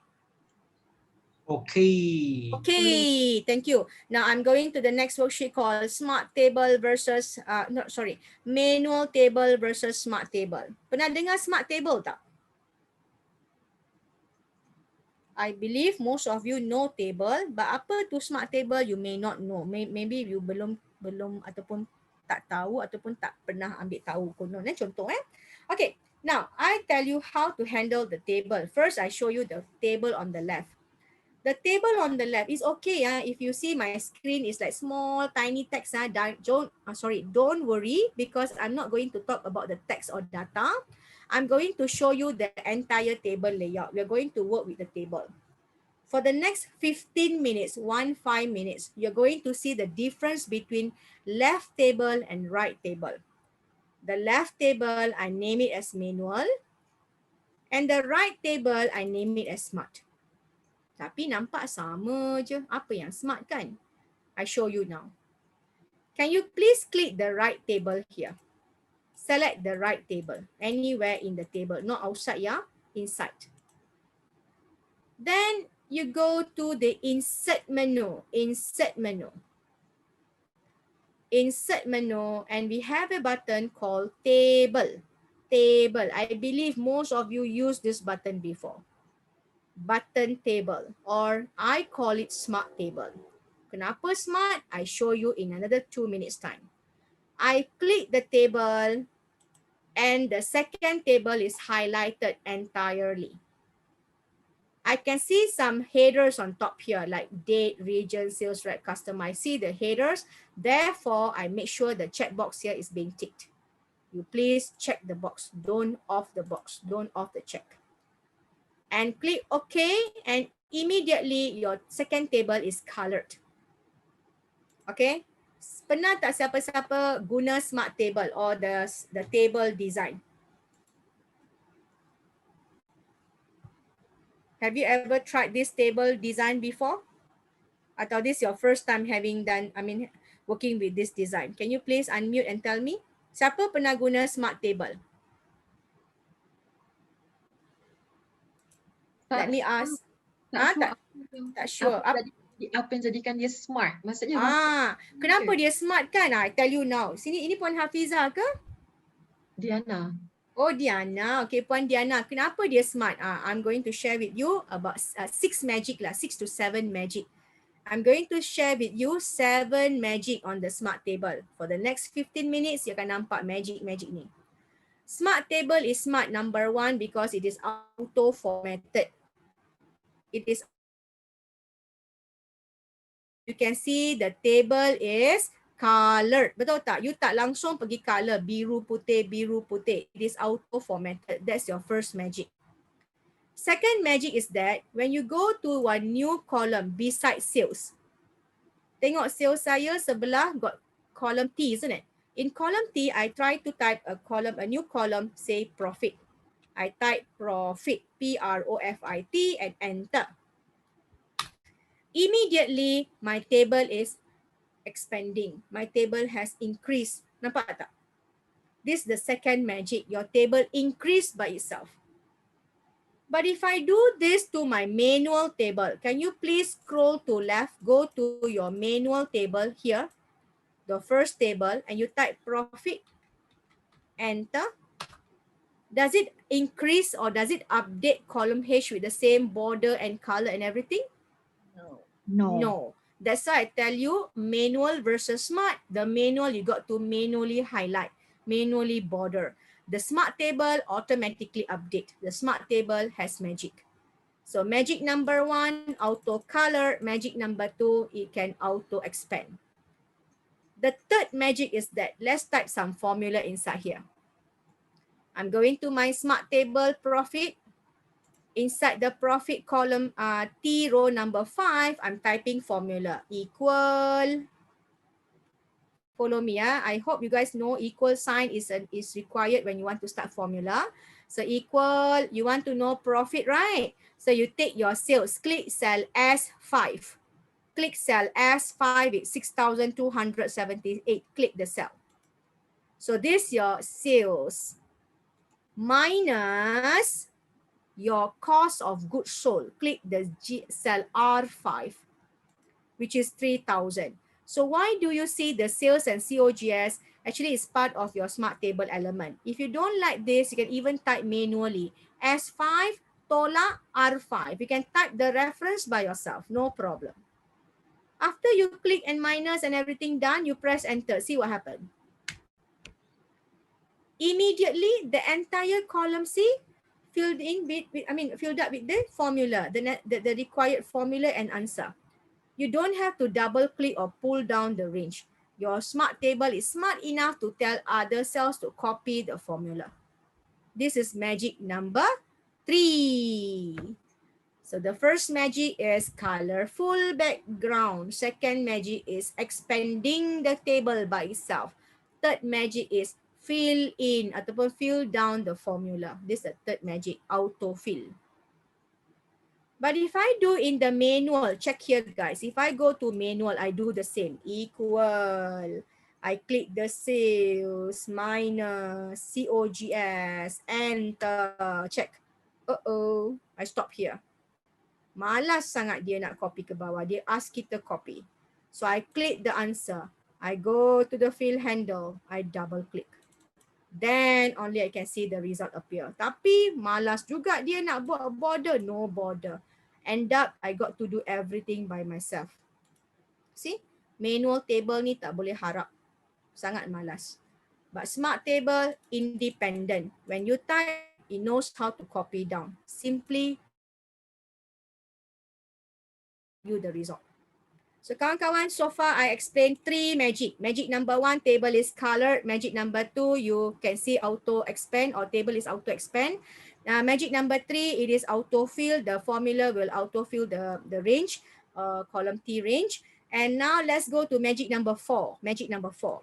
But before I tell you the magic number 4, I need you guys to scroll to your manual table first. Go to the manual table. Click inside the manual table. In the manual table, you can read all the header, isn't it? You can see date, region, sales rep, customer, product, COGS, sales profit, isn't it?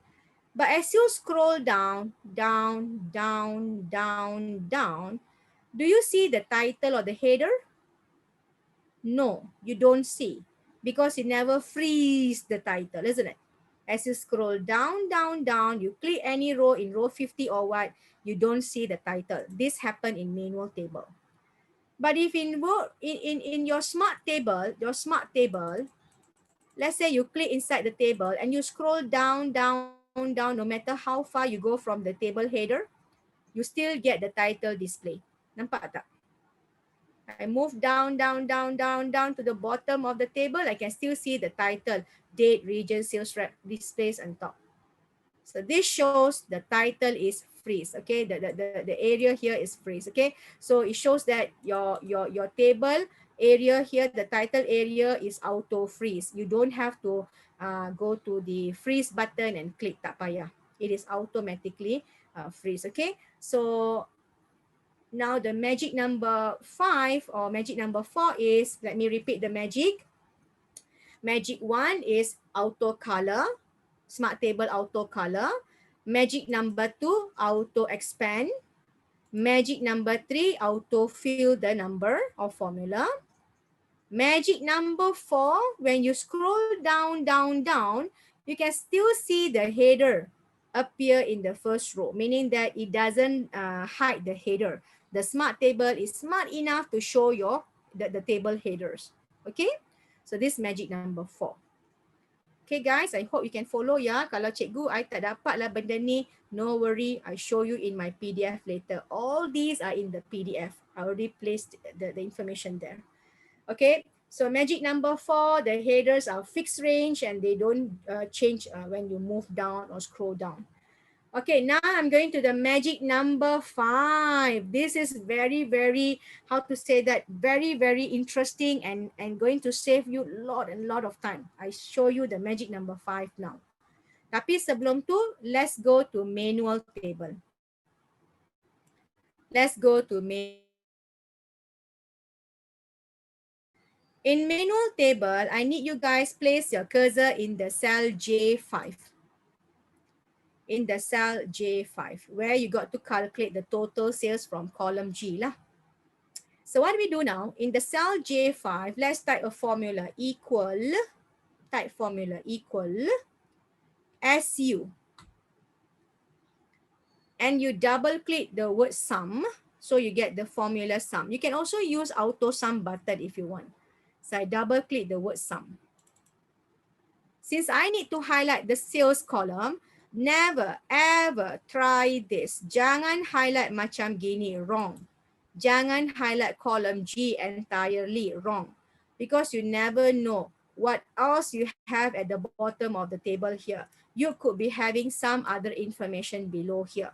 So be careful. Not all the time this highlight is safe. If you want to highlight column G, you make sure nothing, no other thing at the bottom here. Okay, please be careful. So what I do now, I need to highlight sales. So I go to the cell G5. And now I release my mouse. I don't use mouse and drag, waste of time. I just click cell G5. On the keyboard, I use Control, Shift, and arrow down. Repeat. I press and hold Control and Shift button. My left hand is pressing the thumb, okay, ibu jari, I press Control Shift and Control and Shift. The left hand is pressing Control Shift, and the right hand I'm using the arrow down on the keyboard. Right hand I use arrow down arrow on the keyboard. Control Shift, arrow down satu kali, one time. Immediately you highlight the entire column. So you don't have to drag. Control Shift, arrow down. That's it. Enter.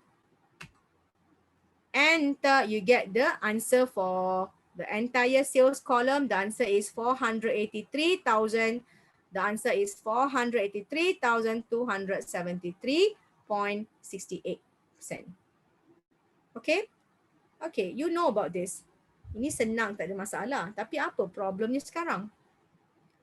The problem is the manual table cannot or does not expand the table by itself, isn't it? So what if I type a new number at the bottom here? Let's say I go to the bottom, to the row cell G101, everybody. Let's go to cell G101. Okay, before I type anything here, let me double check. At the moment, my total sales is 400,000. Okay, 400,000. Okay, I go back to my cell G101. I purposely type inside here in the column G101. I purposely type 50,000. 50000.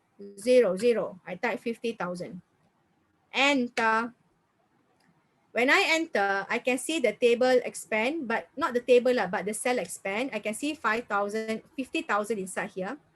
50,000 inside here, of course, betul. But then let's check the answer. Does the answer update? Come, let's check. The answer remain old. Old previous answer remain the old previous answer. It shows you 483,000. It doesn't update to 500,000. By right, it should update to 500,000, isn't it? Dia tak pandai update. Nampak tak? So how to tell the formula? You got no choice. You got to double click the formula macam gini. And you got to highlight. You got to continue the range. Nampak? Teacher highlight. Teacher go to the corner here, teacher pull down. So imagine that every day you got new sales, new information, new records, new info, many things to be added to the table, and every single day you got to pull down the formula. Penat, you know, you got to pull down. One fine day, you're so busy with meetings and so on, you never drag down the formula, you end up sending wrong information, wrong report to the management. Okay, so I really hope that if you're using manual table, you got no other choice, you got to re-highlight the range again and again. But some people very clever. They don't type below the row. They don't type at the bottom here. They go and insert row in between. These clever people is good practice lah. You know how to handle. But some people, they don't know how to insert row. So they simply type at the bottom here. So when they type at the bottom, formula doesn't understand the range. Formula doesn't work there. Okay, guys, I stop here. I go to my smart table now. I show you magic. Let's see smart table, the yellow cell in column V. Let's repeat the step again. Masa ni type equals to sum, equal to SU, double click sum. And I need to know the sales. So I go to the cell S5. Macam mana you all buat tadi. I click cell S5. And from the cell S5, I got to highlight down. So I use Control Shift and arrow down. Control Shift, arrow down, highlight down. Make sure you highlight up to the last row 100, row 100. Never highlight more than that. You end up having issue later. So tolong highlight from the row number 5 to row number 100. Press enter. Enter. So you should be having the same answer. Is it okay? Is everything fine?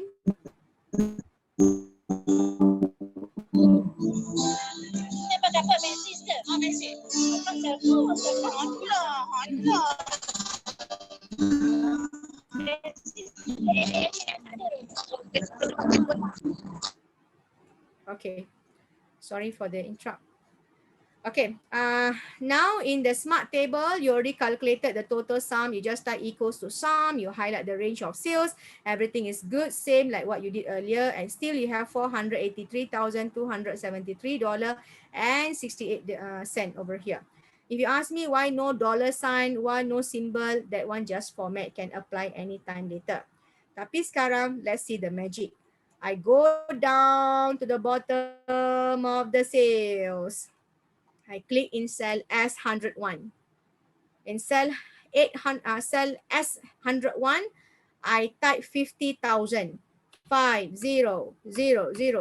and immediately your row expand, the table expand, and the number is colored. Immediately your table is expanding, isn't it? Now you check your result, right click top, check the result. The result updates to $533,273.68.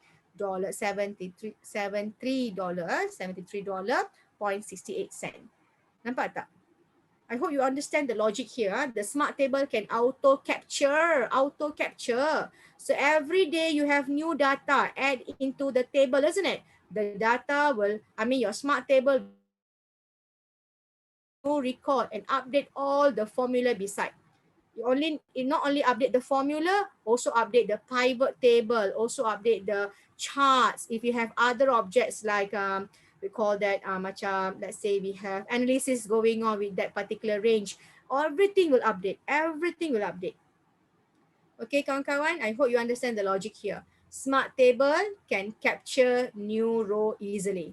Anything you type at the bottom of the table can be captured. Okay, so I repeat the magic. Magic number 1, auto color. Magic number 2, auto expand. The table profit, the column profit expand by itself. Magic number 3, auto fill, where you type a single formula, you enter, the entire column gets an answer. Magic number 4, when you scroll down, the title remain there. Magic number 5, the best part of pivot, the best part of Excel smart table is that it can auto capture the number. Whatever you type at the bottom will be captured. You type 50,000, it update the number. You type 100,000, update the number. It is auto captured. So this is magic number 5. I got 2 more magic to show you. Magic number 6 and magic number 7. 2 more magic to show you. But before that, is everything fine with you guys? You want to ask any question? Please unmute and ask me. Yes. Yes, sir. I have a question. Why is your column T and your total sales unformatted to dollar? Oh, Why? not formatted to dollar. This one, isn't it, sir? Because as for your information, if I have a number below the column below the column sales, right? The number will follow whatever in the same column. But if I go to side here, what about you? You have you got the dollar sign beside here, sir? Yeah. Yeah, it is maybe because of the what I call that default setting to the column T. I remember I never highlight anything. Maybe the default setting in my computer, I don't automatically format dollar sign to the column. Okay. I don't set the default to that. So it may not need to be dollar. Sometimes it could be a text file, or sometimes could be date, isn't it? So I don't do the default setting here, sir. I see. But Okay. no worry, I can simply highlight. If you want the dollar sign, just highlight and just change the dollar to the number, the currency, and I get the dollar appear. Okay, as simple as that. Okay, anyway, a very good question, Mr. T. Thank you for asking. Now, let's go to magic number 6. Magic number 6 is memang best, I tell you. Okay, in an event where you need to calculate the total COGS, sales and profit at the bottom most of this table, where you got to calculate total sales, total cost, total profit, isn't it? I believe most of you will do equal sum, highlight, equal sum, highlight, isn't it? That one is normal. Tapi do you know something? The smart table can auto total. You don't have to type a single formula there. You don't type. You just click anywhere in the table. Show you. Guys, click anywhere in the table. Any cell, just click in the smart table. Click any cell in the smart table, you should be seeing this table design menu appear at the top here. Ada satu group ataupun satu menu baru appear all of a sudden. I repeat, I show you the difference. If I click outside the smart table, I don't have the table tools design menu appear. I don't have any table tools design menu. But if I click inside the smart table, I will have a new menu called Table Tools Design. So this is the indicator for Smart Table. So if someone asks you how you know it's Smart Table or not, don't say got color, that's why it's smart. No. Don't say got filter, that's why it's smart. No. Color and filter doesn't determine. These two doesn't determine Smart Table. The Smart Table determined by the menu. If you want to know whether smart or not, you check the menu. Oh, your table has menu lah. Table design. Design is the menu for Smart Table. Okay, so I stop there. So in the design menu, we have a group of table style option. Can you see the screen now? In the table design, I got this table style option. And my question is how to total the row or the column automatically in the table. Since I don't want to type formula, so lazy type formula, I can go to the total row checkbox. Tengok sini. I click the total row checkbox. Immediately after I click, I get the total row appear at the bottom of the smart table. Just one click and the total row appear. And yang bestnya, it auto calculate the profit. Not only the profit, you can also go to sales. Click the kotak or the sales total below here. Click. And you can go to the arrow just below the sales here. You click the arrow. And you can choose function like sum. You want to know total, isn't it? So you can click the function sum. This is your profit, total sales over here. Nampak tak? I can do the same for the cost of goods sold. I can click the arrow and choose sum. And check here, guys. I get the total sum immediately after I click the total row.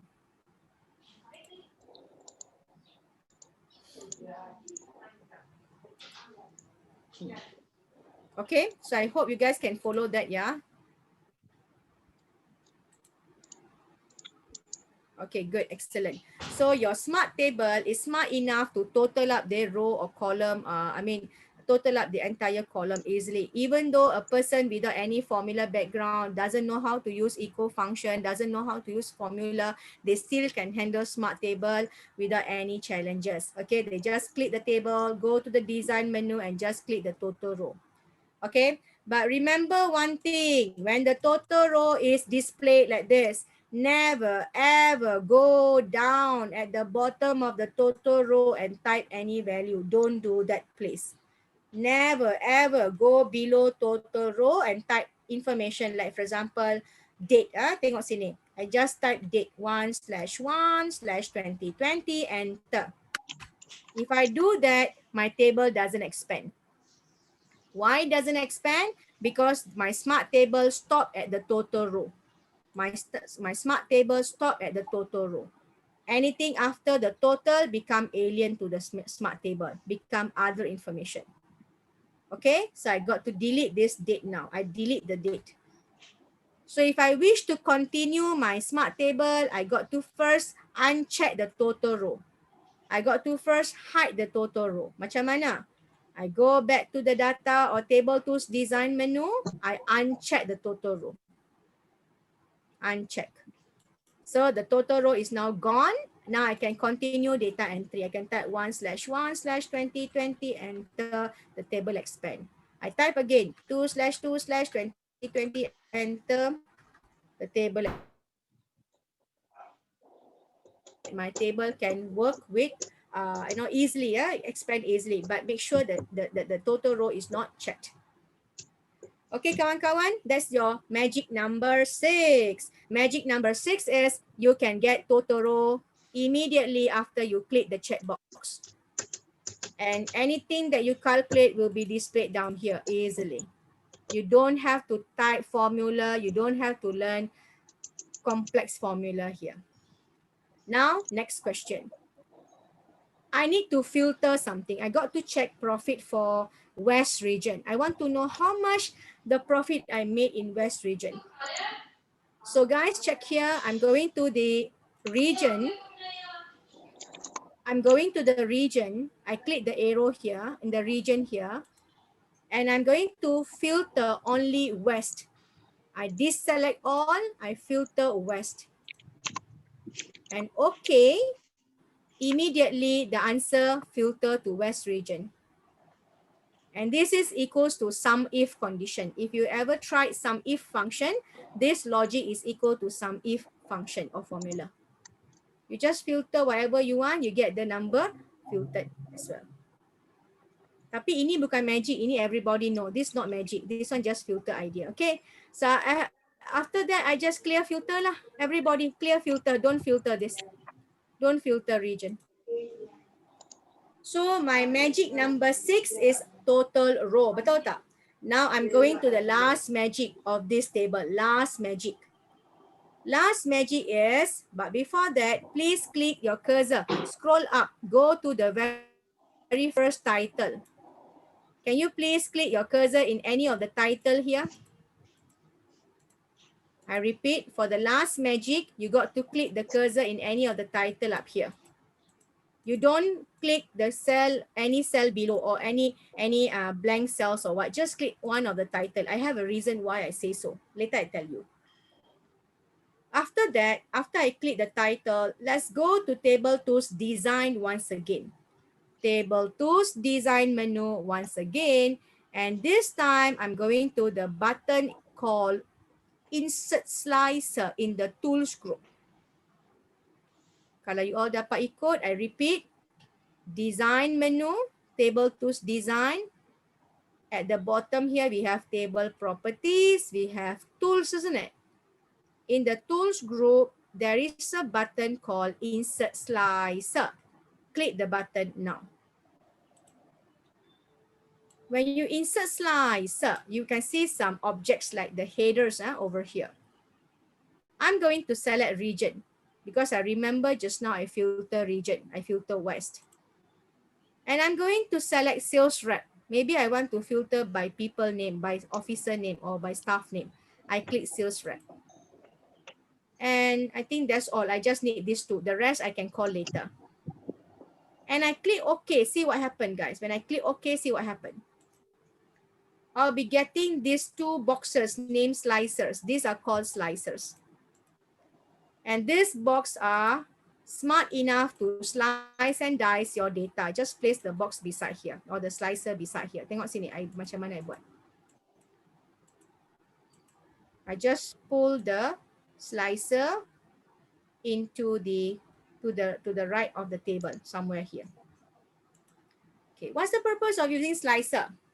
It works same as your filter button, but it's in an object. It's a button. Okay, it's a button. For example, during presentation, you want to explain data from West region. You want to know how many of them from West region, isn't it? You can just click the region West in the slicer. Just click West. Immediately, your table filtered to West. Immediately, you can see amount by West region. And you want to know West region for the person, salesperson called Luke, or okay, Luke. You select the name Luke. So immediately you can filter, oh, Luke in West region has about $1,000 of profit. You can immediately check your data. You don't have to filter here and there. It's very interactive. After that, you can clear filter by clicking at the red cross here. Click the clear filter. And then bottom also click the clear filter. You expand the table back to normal. So in this case, you have two options to filter. One by using the arrow, another one by using the slicer. And I tell you, slicer is the best practice, especially for dashboard. Later when we do dashboard, we'll be working with the slicers too. So kawan-kawan, we are going to stop here now. Okay, the slicers idea is the seventh magic of the table. Only smart table can work with the slicer. Remember that. Okay, only smart table can work with the slicer. So I stop now. My file stop here. My sample for manual versus smart table stop here. So berapa magic did I mention just now? May I call Miss Chi? Miss Chi, are you there? Chi Wei Lo, I guess the name. Oh yeah, here. Yes, are you okay, ma'am? How many magic or different styles in the smart table did I mention just now? How many of them? 7. 7. The first, what's the first one? The first one, you can color the table. Color the table. If you don't like the color, right, ma'am, you can also go to the table, click the table. If you don't like the blue color or you don't want any color, you just click the table, you go to the design and change the color beside here, the table style. You can choose any table color, black and white, or just choose your favorite color. The color is not a big problem here. Just click any color. Okay? Boleh faham? Yes. Excellent. So number two, what is that, ma'am? Number 2, second idea. Number 2, you can add the profit column automatically. Oh, Mac user. Can I, Vishalini, wait for a while. I'll get you the idea later, yeah? Give me a second, yeah, Vishalini. Mac users, I wait for you. I give you the result after this. Okay, Miss Chi, you say the table expand automatically. Yes, ma'am, correct. Number 3, what's your idea? Number 3, if you want to add in a formula, yeah, you can just select the cell. Then you just type the formula. The formula will be like filled down automatically, isn't it? Yes. That's the formula number 3. Okay, number 4. Number 4. Number 4, you can fix your header. Yes, fix your header. Correct. Doing good. Very good. Lagi? Number 8 is number what already? 5. Number 5. Yeah, number 5. Number 5, if you want to highlight a column for sum, Okay, you can use the highlight column, right? Not meaning that you can auto capture. Yes. You can auto capture. Betul tak? You can auto capture. Okay, so number 5 is auto capture. When you type the number at the bottom, Excel will automatically capture the new number. Excellent, very good. Number 6 apa dia? Yeah, the total row. The total row. Yes, as simple as you click the design menu, check and uncheck the total row. So the total row will display or display off, depends. Okay, and number 7 was that? The slicer. Slicer. Okay, the slicer only returns you in my Windows in Windows, but in Mac we are having some issue with our friend in Mac. Okay, anyway, thank you, Miss Chi. I appreciate your answers. Very good, excellent job. Okay, Vishalini, are you there? Miss Vishalini, are you there? Yes. Yeah, you did mention that the slicers are not working in the computer, right? Mac computer, right? Not working. I don't know. My Why? screen, I can't see the design. You cannot click the design. You don't have the design.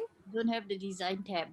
Oh, I see. Maybe the what version are you using sekarang? Which version are you using? Version Excel berapa? Oh, I'm not sure. Not sure. Okay, I tell you what.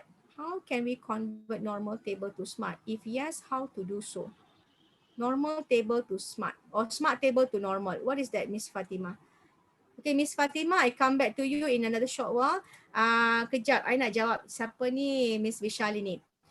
Miss Vishalini, since I'm not sure your version as well as I'm not sure what happened to your screen, I think after the session, I'll give you some quick notes on the Mac Excel. Excel for Macintosh. So you can just browse around and just get the Can. yeah. Now I don't have the note with me. I got to check from the other laptop, then share with you after the session. I share in the WhatsApp group. Boleh. Okay. Thank you very much. Okay, right. Sekarang Puan Fatima Zura tanya. Puan Fatima ada soalan dekat chat saya ni. Kejap. I need to read the chat. Puan Fatima tanya, how can we convert? Oh. Okay. How can we convert manual table? How can we convert manual table to smart table? Okay. Puan Fatima, have you done the smart table? We have done all the tricks in smart table, but have you tried smart table just now? Did you try smart table? Ada tak buat smart table baru tadi? Belum buat ke atau baru nak buat? Yes, okay. So I think lah your question is this, bukannya how to convert to smart. I think your question is okay.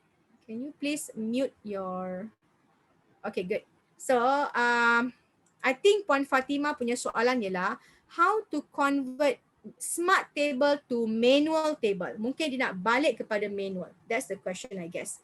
Because if you were to convert smart manual to smart, as simple as you just click the table kan. Just click the table.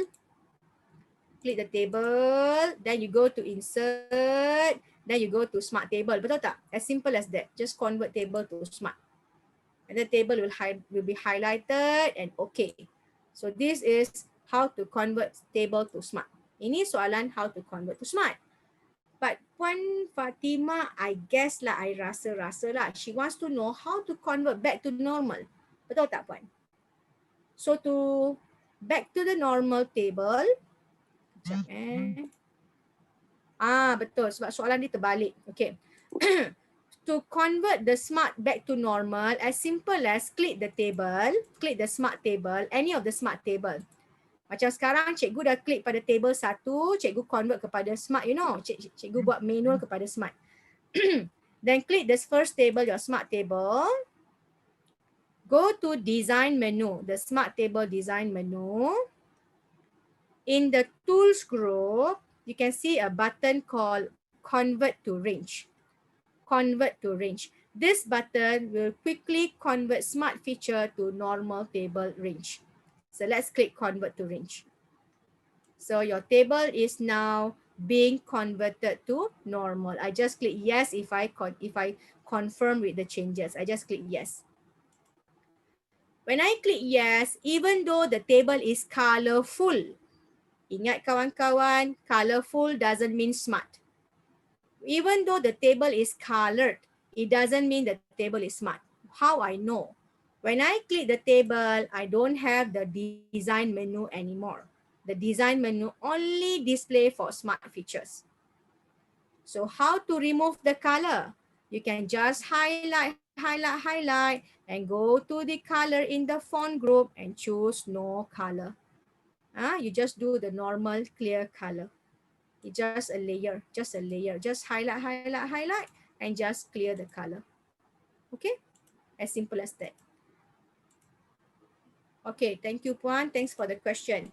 So kawan-kawan, I stop here. Madam, Yes. boleh tak repeat balik how you convert manual to smart table?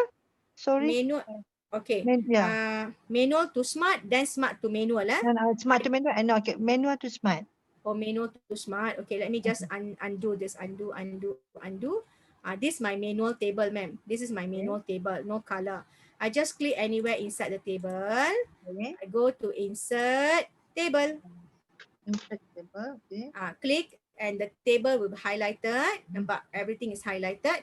And just okay. Oh, that's all. That's all. Ma'am, do you know something, ma'am? And the rest of you, Okay, if you like smart table. But before that, do you like smart table? Yeah. Yeah, interesting, right? Yes, If you yes. like smart table, you got to understand 3 conditions now.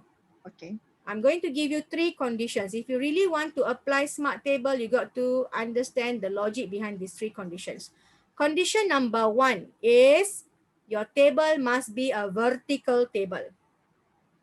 Your table must be vertical, meaning macam gini. This is a vertical table.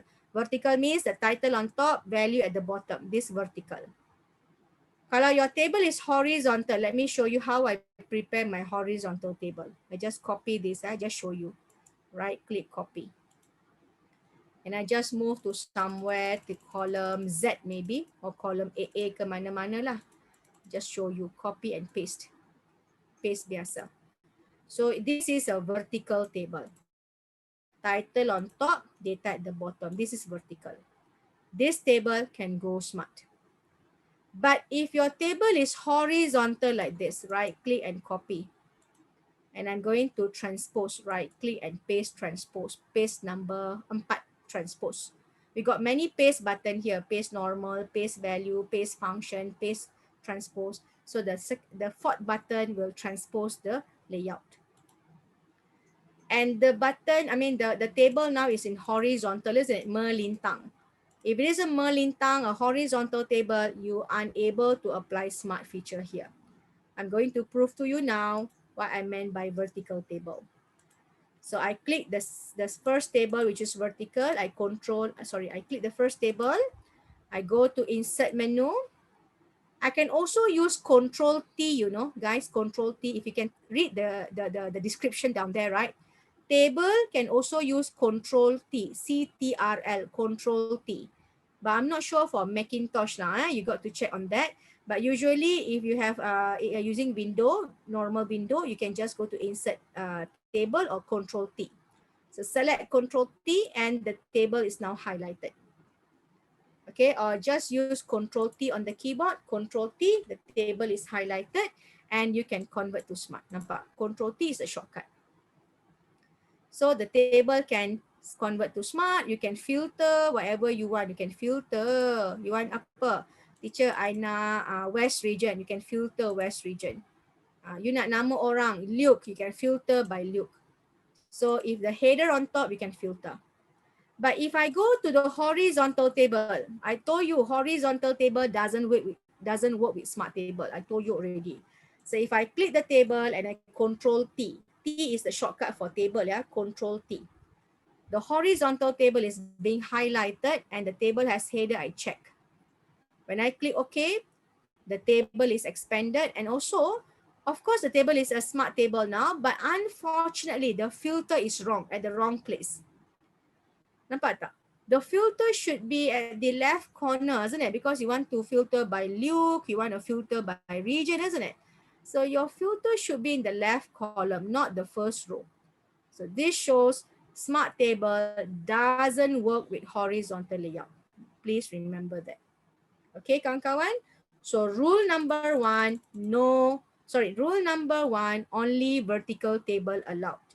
No no horizontal or other layout. Just use vertical table. That's the first rule, vertical table. Second rule, rule number 2. The smart table cannot merge, cannot have merge inside. If you got merge inside the table, Smart will unmerge it quickly. Smart doesn't work with merge. I prove to you now. I try to highlight some names in the list here and I try to merge. Unfortunately, the merge button is dim off, or it is dim. It cannot be clicked, you see. When I highlight the name and I try to merge button is off. So this shows Smart Table cannot have merge inside. So rule number 2 to Smart Table, to create Smart Table, do not merge. Do not use merge in the table. If you got merge, you please make sure you remove all the merge and you fill in the blank and only can Smart. Okay, that's rule number 2. Now rule number 3 and the last rule. Rule number 3, if you want to prepare Smart Table, you make sure the headers are all exist. Example, date, region, sales rep, isn't it? Let's say I remove one of the title here, delete the title. Excel doesn't allow me to blank the cell. Excel will give me a temporary name column. Okay, when I click here, I click, Excel give me temporary name. So nampak tak? Excel gives me error. Kalau I remove the name, Excel error, show me error. Okay, kawan-kawan. So idea is done.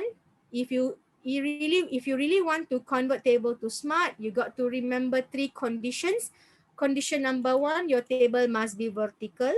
Condition number 2, no merge inside the table. Condition number 3, no blank headers. You make sure you type the titles, anything inside the title, macam region ke, name ke, you must have name as, you must have titles in the first row. Kalau you tak bagi, I return you temporary name. Okay, I stop now my manual versus Smart Table complete here. Is there any question? Please unmute and ask me. Miss, I remember that a few months back, I checked some database, and then when I tried to sort, because at that time I do not understand all this Smart Table and everything, and then I Control A, I choose everything, and then I try to rearrange according to the number of batches, and then suddenly everything become haywire, because some of the table that I have. Excuse me, diam. They got clash. Okay, sorry.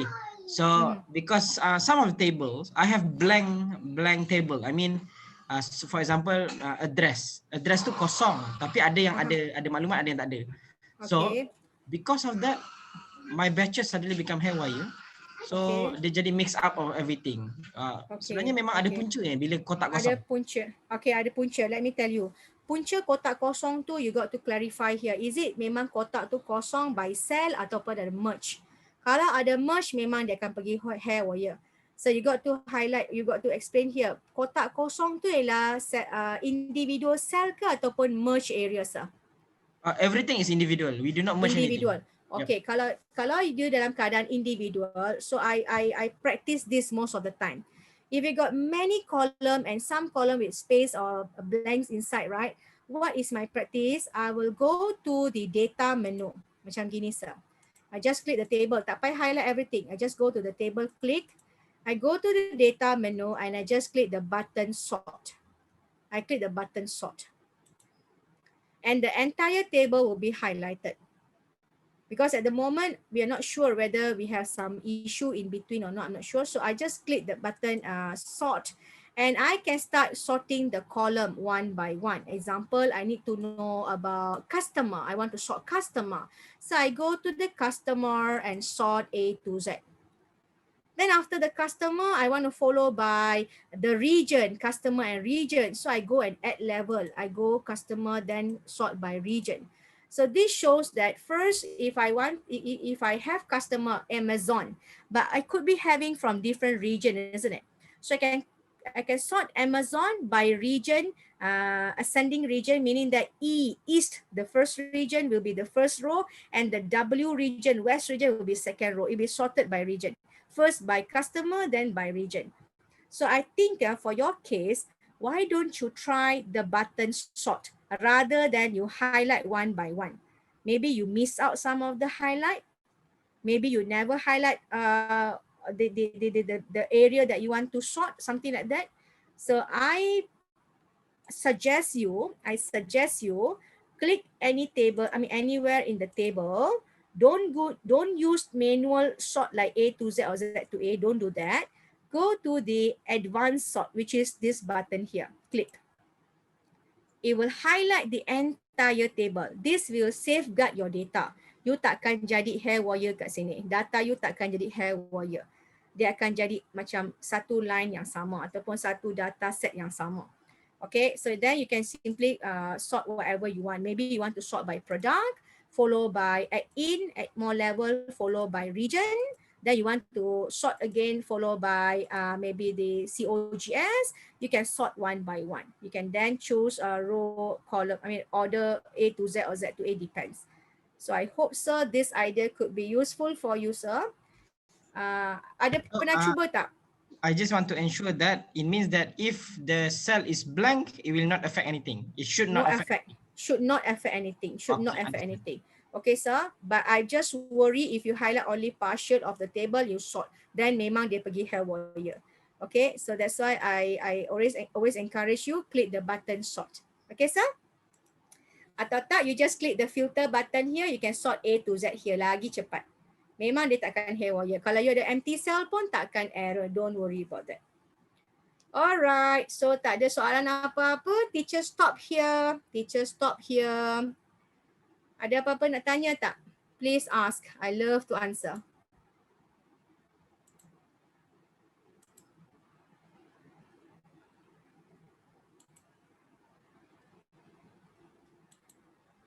Okay, if there is no question, I'm going to the next worksheet called sort and subtotal. The next worksheet called sort and subtotal. And the table remains same table where we have coupon, payment, Mastercard and Yanaki, product, region and everything. Macam mana you ada dekat depan tadi. I think it's same table kan? Oh bukan kan, ini baru, table baru. Okay, mari tengok sini. We have a table and this the scenario. The scenario is I need to calculate total sales by product, which means I need to do subtotal row in between the range. In case I see Yanaki, jangan buat, fahamkan logik saya dulu, baru you all cuba.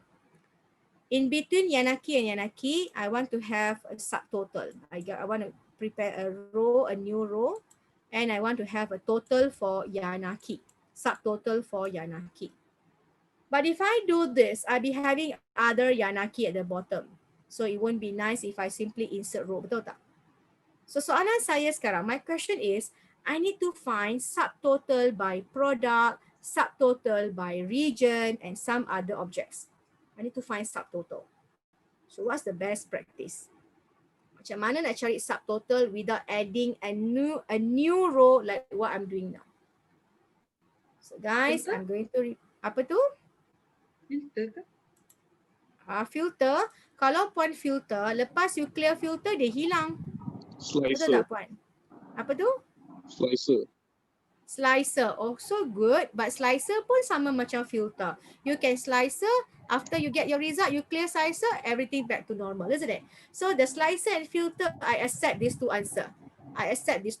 Tapi kan, my boss wants me to prepare a report. In the report, I have all the Yanaki total, Aspen total, Carlota total. I got all the product total in the same report. That's the story now. How are we going to create subtotal by product? Okay, you all follow saya dulu. You won't be you don't understand the logic as for now because you haven't seen the output. So tolong ikut saya sekarang. Plan 1, plan A. You got to click the Yanaki in cell F5. Everybody click Yanaki in cell F5. Then we go to the data menu. We go to the data menu and we select A to Z. By using A to Z, you are actually sorting not only Yanaki, but also all the data relate to Yanaki. So I click A to Z, the entire row updates. Tengok sini ya, I click A to Z and Yanaki is being shifted to somewhere to the bottom of the table and A, B, C, Aspen first followed by Belen and so on. And not only product sorted, all the other information sorted as well. Okay, so dah siap benda ni You guys please sort the product. Plan 1. Plan number 2, after you sort, go to data menu. In the data menu to the right of your table, of your ribbon here, to the right, you can see one group called outline group. Saya punya outline nampak lain sikit.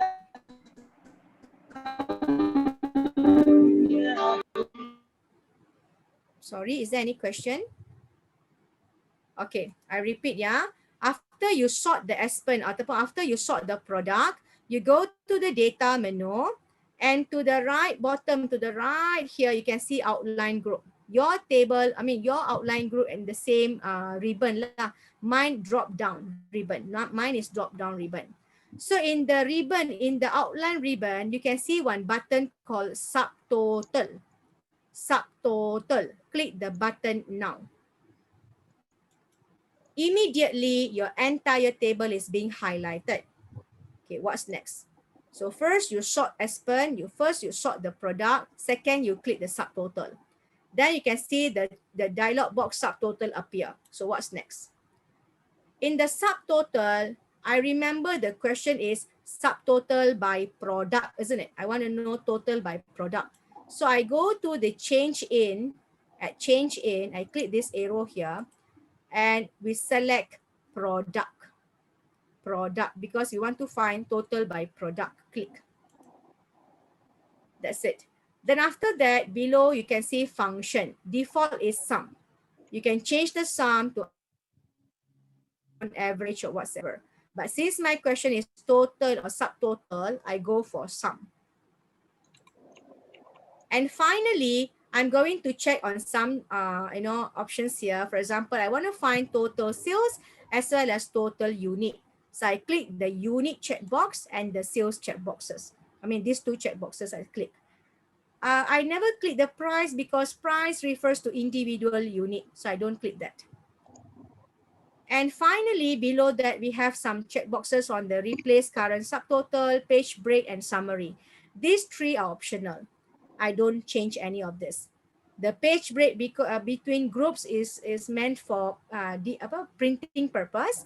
If you want to print Yanaki into an A4 paper, another product Aspen into another A4 paper, you want to change. You want to break the data by what you call that, product. Then only you click the checkbox page break between group. If you want lah. If you don't want, just uncheck.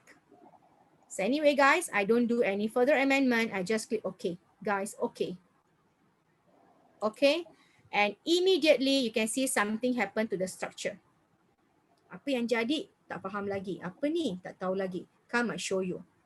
Let's bring the mouse to the corner left here. You can see some tiny 1, 2, 3 over here, isn't it? Tiny 1, 2, 3. This called outlines. When you click number 1 at the leftmost column or leftmost button, click number 1. It will show you the grand total of all the product, grand total sales, grand total unit of all the product. Dia macam summary. If I go to the second outline, I click. This displays the subtotal by product. Nampak tak? I can easily see how much is the income for this particular product or this particular information. Okay, total by product. And if you want to see the details of all of this product, you just go to the third outline, click the third button. And this will describe the information from the entire table, the inside of the table. Nampak tak? So the subtotal is meant for those yang perlu create total by range or total by category. So subtotal is the best practice compared to formula or insert row or something like that. Okay, give me a second. Let me read ada chat masuk. Oh, super nice. Yes, Mr. Asnawi, memang super nice. You don't have to insert row and calculate then so forth. Okay. Okay, kawan-kawan, let's do once again. I click the table. I click the subtotal table. Let's go back to the data menu. The subtotal button. The same button, subtotal. Let's remove all. Click the bottom button, remove all. Click.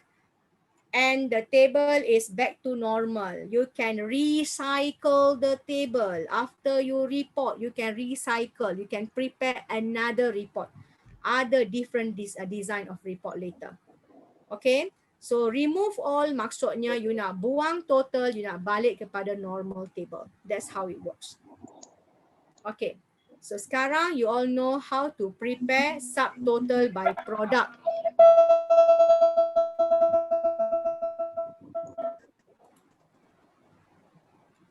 Okay, I hope everything is good.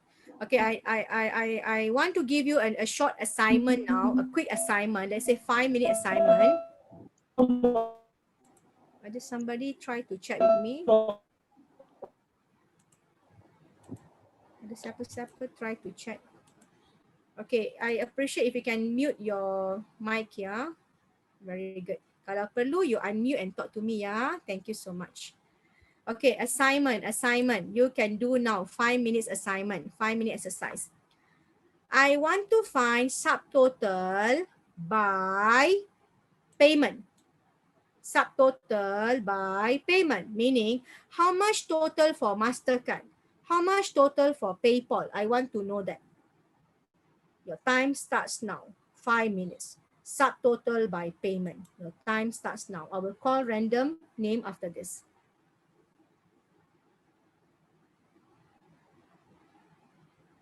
Subtotal by payment method.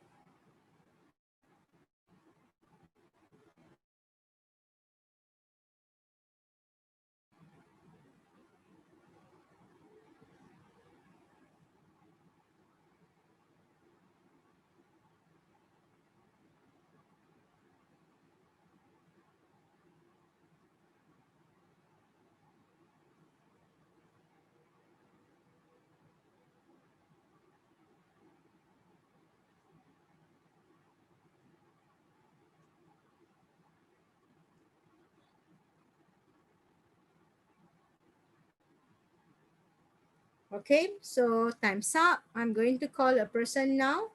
May I talk to Miss Samita? Miss Samita, are you there? Miss Samita.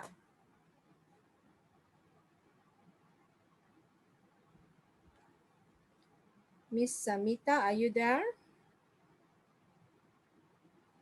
Okay, dia mungkin tak ada. What about Mr. Loh? Are you there, sir?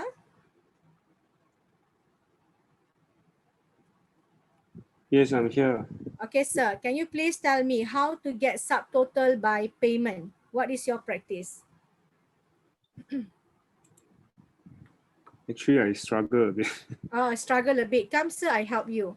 Are you here? Are you in this table? But before that, are you looking at my window or you are having two screen or macam mana? Yeah, I'm looking at it. I'm opening up. And yes, and are you doing the same like mine? Are you doing the same steps or you just watch my screen?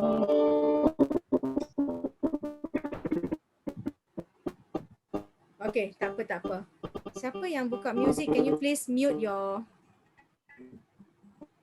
Can you please mute your mic, guys? I have to check siapa yang buka music ni. Okay, very good. So Mr. Low, come I help you, sir.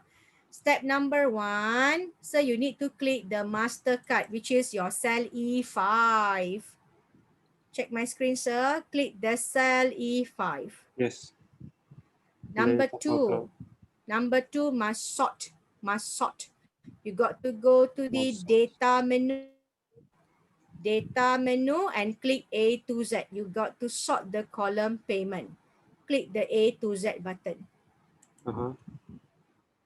So now all the payment in this sorted in the ascending order, isn't it? They are sorted or they are in group now. Well done. This is the first part.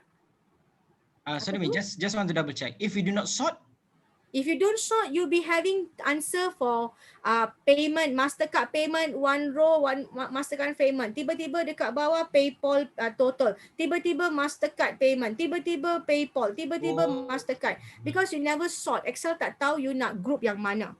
So you must sort. You must sort the payment. Then only can get the subtotal. That's why I'll be repeating. Must sort and baru buat subtotal. Tapi kalau salah tak apa, jangan takut. Yes sir, what is that? I already sorted with product. I'm trying to unsort. Oh, unsort. Tak apa, tak payah unsort the product all. You nak senang kan? You nak cantik balik kan? You go to the number. You go to the cell A5. You go to cell A5. And then you just go for data A to Z. Then your number will be back to 1, 2, 3, 4 like that. The original table. Because I remember, I remember I sort by number. Tapi sekarang is okay, no sir. Even though your product is sorted, tak kisahlah sir. You just go to the payment. Come, I show you. Click cell E5. Already done. Very good, very good. You sorted the column E, very good. Now next next one is go to data. Go to subtotal. In the outline group, we got subtotal. Select the change in, you change to payment method. You don't release, you don't leave it as product wrong. You must change to payment method. Okay, and the formula is sum. Formula you don't change, and the object to calculate is unit and sales. We want to count by unit and sales. The price I don't check lah. That's all. Don't do other further changes. Just click OK. Right. And you get your total. American Express, blah blah blah. Nampak American Express total. You go down, you can see discover total. So it's simple, as simple as that. Okay, Mr. Low. Mr. Low can follow, yeah. So next time can try. Very good, sir. Welcome and enjoy the session. Okay, and the rest of you, just a quick reminder: if you want to do subtotal, rule number 1, you got to sort. You don't sort, you don't get the total by itself. I mean by group. Kalau you kata teacher, I nak sort by coupon lah teacher, macam mana? You can. You just make sure you remove the subtotal first. You nak by coupon, isn't it? So you got to remove the subtotal. The existing subtotal kena remove. Kena buang dulu. The existing subtotal buang dulu. Then you say, teacher, I want to go by coupon and no coupon. So you got to sort the coupon. And then click the sort A to Z. Then you got to repeat the step. Click the subtotal. And go for the payment, change to coupon. And the rest all same, okay. And you should be getting coupon total and no coupon total. Okay, kawan-kawan, I stop now. The subtotal idea stop here. If you have any issue pertaining this, can you please unmute yourself, unmute your mic and tell me your problem, please. I want to ask about smart table just now. Is it okay? Yeah, sure, please, sir. What is that? Let's say we have because at the left most is 34, 39, 58, the number, right? And then let's say we have number 1 until 100, and then we have batches like 1 until like 30. So number is 100, so batches is 1 to 30. So let's say I want to add on batch number 2. we forgot another one. So I add on one. So I add row. Is it automatically they have number like continue and then the rest of the number suddenly become 101? Oh, okay. 101, 102 is not automatic as for now. It's not automatic as for now because you got to develop a formula for that. If you want automatically display 101, 102, 103, you got to formulate the cell. Okay. I got two options for you, sir. I got two idea for you. Come, I show you. Idea number one. Give me a second. Let me show on my screen. Idea. Okay, I just click somewhere here. You did mention about the smart table just now. So I just type like ID and name here, example. And the idea is I just highlight these two name and ID and also one extra row. And I convert this to a smart table. Check here, I click smart table. And then the table has header, I just check. And okay, and the table now has changed to smart. So when you type here number 1 and you say automatically you want number 2 appear, number 3 appears, or maybe 100 or 101, any number lah. You want the number appear. So I show you how to handle the number. But before that, let me type a name, Ali. Ali, and below here, if I type name Ahmad or other name, I want the number to automatically display. That's the question, isn't it, Yes, sir? yes. Okay, to automatically display the number, you can try this formula. I will do equals to, okay, and I click the cell above, and I just plus 1. So anything, whichever I go down, it will plus down 1, 1, 1. When I enter means it will come 2. So when I type here, let's say Chong, and enter, so it will plus. Okay, if this happen, dia tak keluar. Kejap, I bagi another trick. Kejap, sorry. Give me a second. Add row lah, add row. Apa tu? Add row. Row. Okay, I type equals to row. Kejap, I give you another trick. Equal to row. Kejap. And then I click the number above. And I just select plus 1. Enter. Oops, sorry. This is not correct. Sorry. One more time. I should type equals to row, bracket, and I'm referring to row number 5, isn't it? This is row number 5. So this should be 5. Row number 5 plus 1. Enter. Give me a second. The formula doesn't work. Give me a second. I got to check. This is row number, betul equals to ROW. And the reference is the formula. And if I enter, it returns to number 5, which is in this case 1, 2, 3, 4, 5. So I got to minus 4. Enter. Minus 3. Give me a second. Let me recall the formula. I kind of like dah lama tak guna. Minus 3. I go to minus 3 because I need the formula to read minus 3 is 1, 2, 3 lah. Okay, tak apa sir, just for your idea lah. More about the formula row, I tell you later. Tapi just for your idea, let's check whether it's working or not. So when I type Chong, enter, the number 3 should appear. Kenapa tak keluar? Let me do. More person, Alex. Tak keluar lah. Tak apa. It's okay. Tak apa. I will give you the formula in the WhatsApp group later. I got to recall the formula. Very sorry. Kalau saya tambah row kat situ boleh tak? Contohnya satu row ya. Saya add Achong. So you just right click kat situ, add one row and then boleh. Tak ada masalah. You just highlight this row, right click and just go to insert row tu. Table row. Insert row. So dia kan pergi bawah. Achong pergi bawah. You kan boleh nampak kat sini. You nak 3 ke 4. Tapi the number won't be sorted lah. The number remain. Miss remain Bella. Yes. Is it you want to add the number in as the new row comes along, right? Yes, sir. That's okay, my idea. The formula, right, is okay. You go to BA5, just type in 1. Then BA6, right? Just put equal. Okay, please. Then then after that, BA5 plus 1. Okay, BA5. Yeah, I did that just now. BA5 just 1 and then enter. I did that. But the idea is when we type the name, for example, I want the name Diana. When I enter, I want the number 3 automatically, display down there. I don't want to type or pull down, you see. I see. That's the idea. Actually, you just type 1, enter 2 kan, pun boleh juga. 1, enter 2, you highlight and you can just double click and get 3, 4, 5. Boleh je. But I'm trying a way. Yes, there's a way. Tak apa. Saya macam terfikir tadi tu. Okay, tak apa. I just complicated things lah. Okay, tak apa. I'm very sorry on this thing. Tapi I will KIV this. I will give you some idea on the row answer later. Okay, I stop now. No more discussion on this method. Very good. Let's move to the next plan. The time now is 9:30. We have about 1 hour more to go. Okay, jom pergi ke next plan. Pivot table analysis. Are we here? Yeah. How many of you used pivot table before? Tried pivot table before? Please unmute and tell me. Siapa pernah guna pivot? Yes, you tried, right, sir? What's the purpose of using pivot table? To find out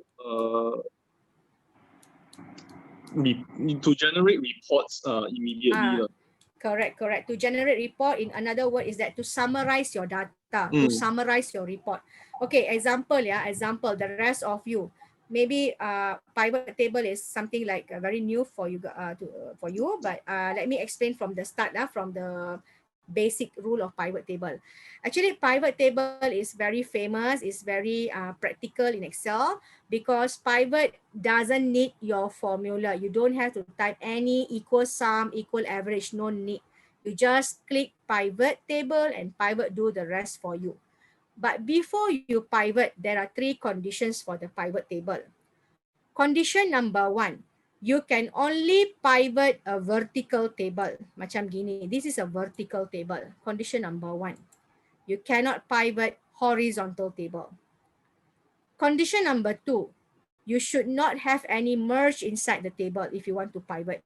You must remove all the merge.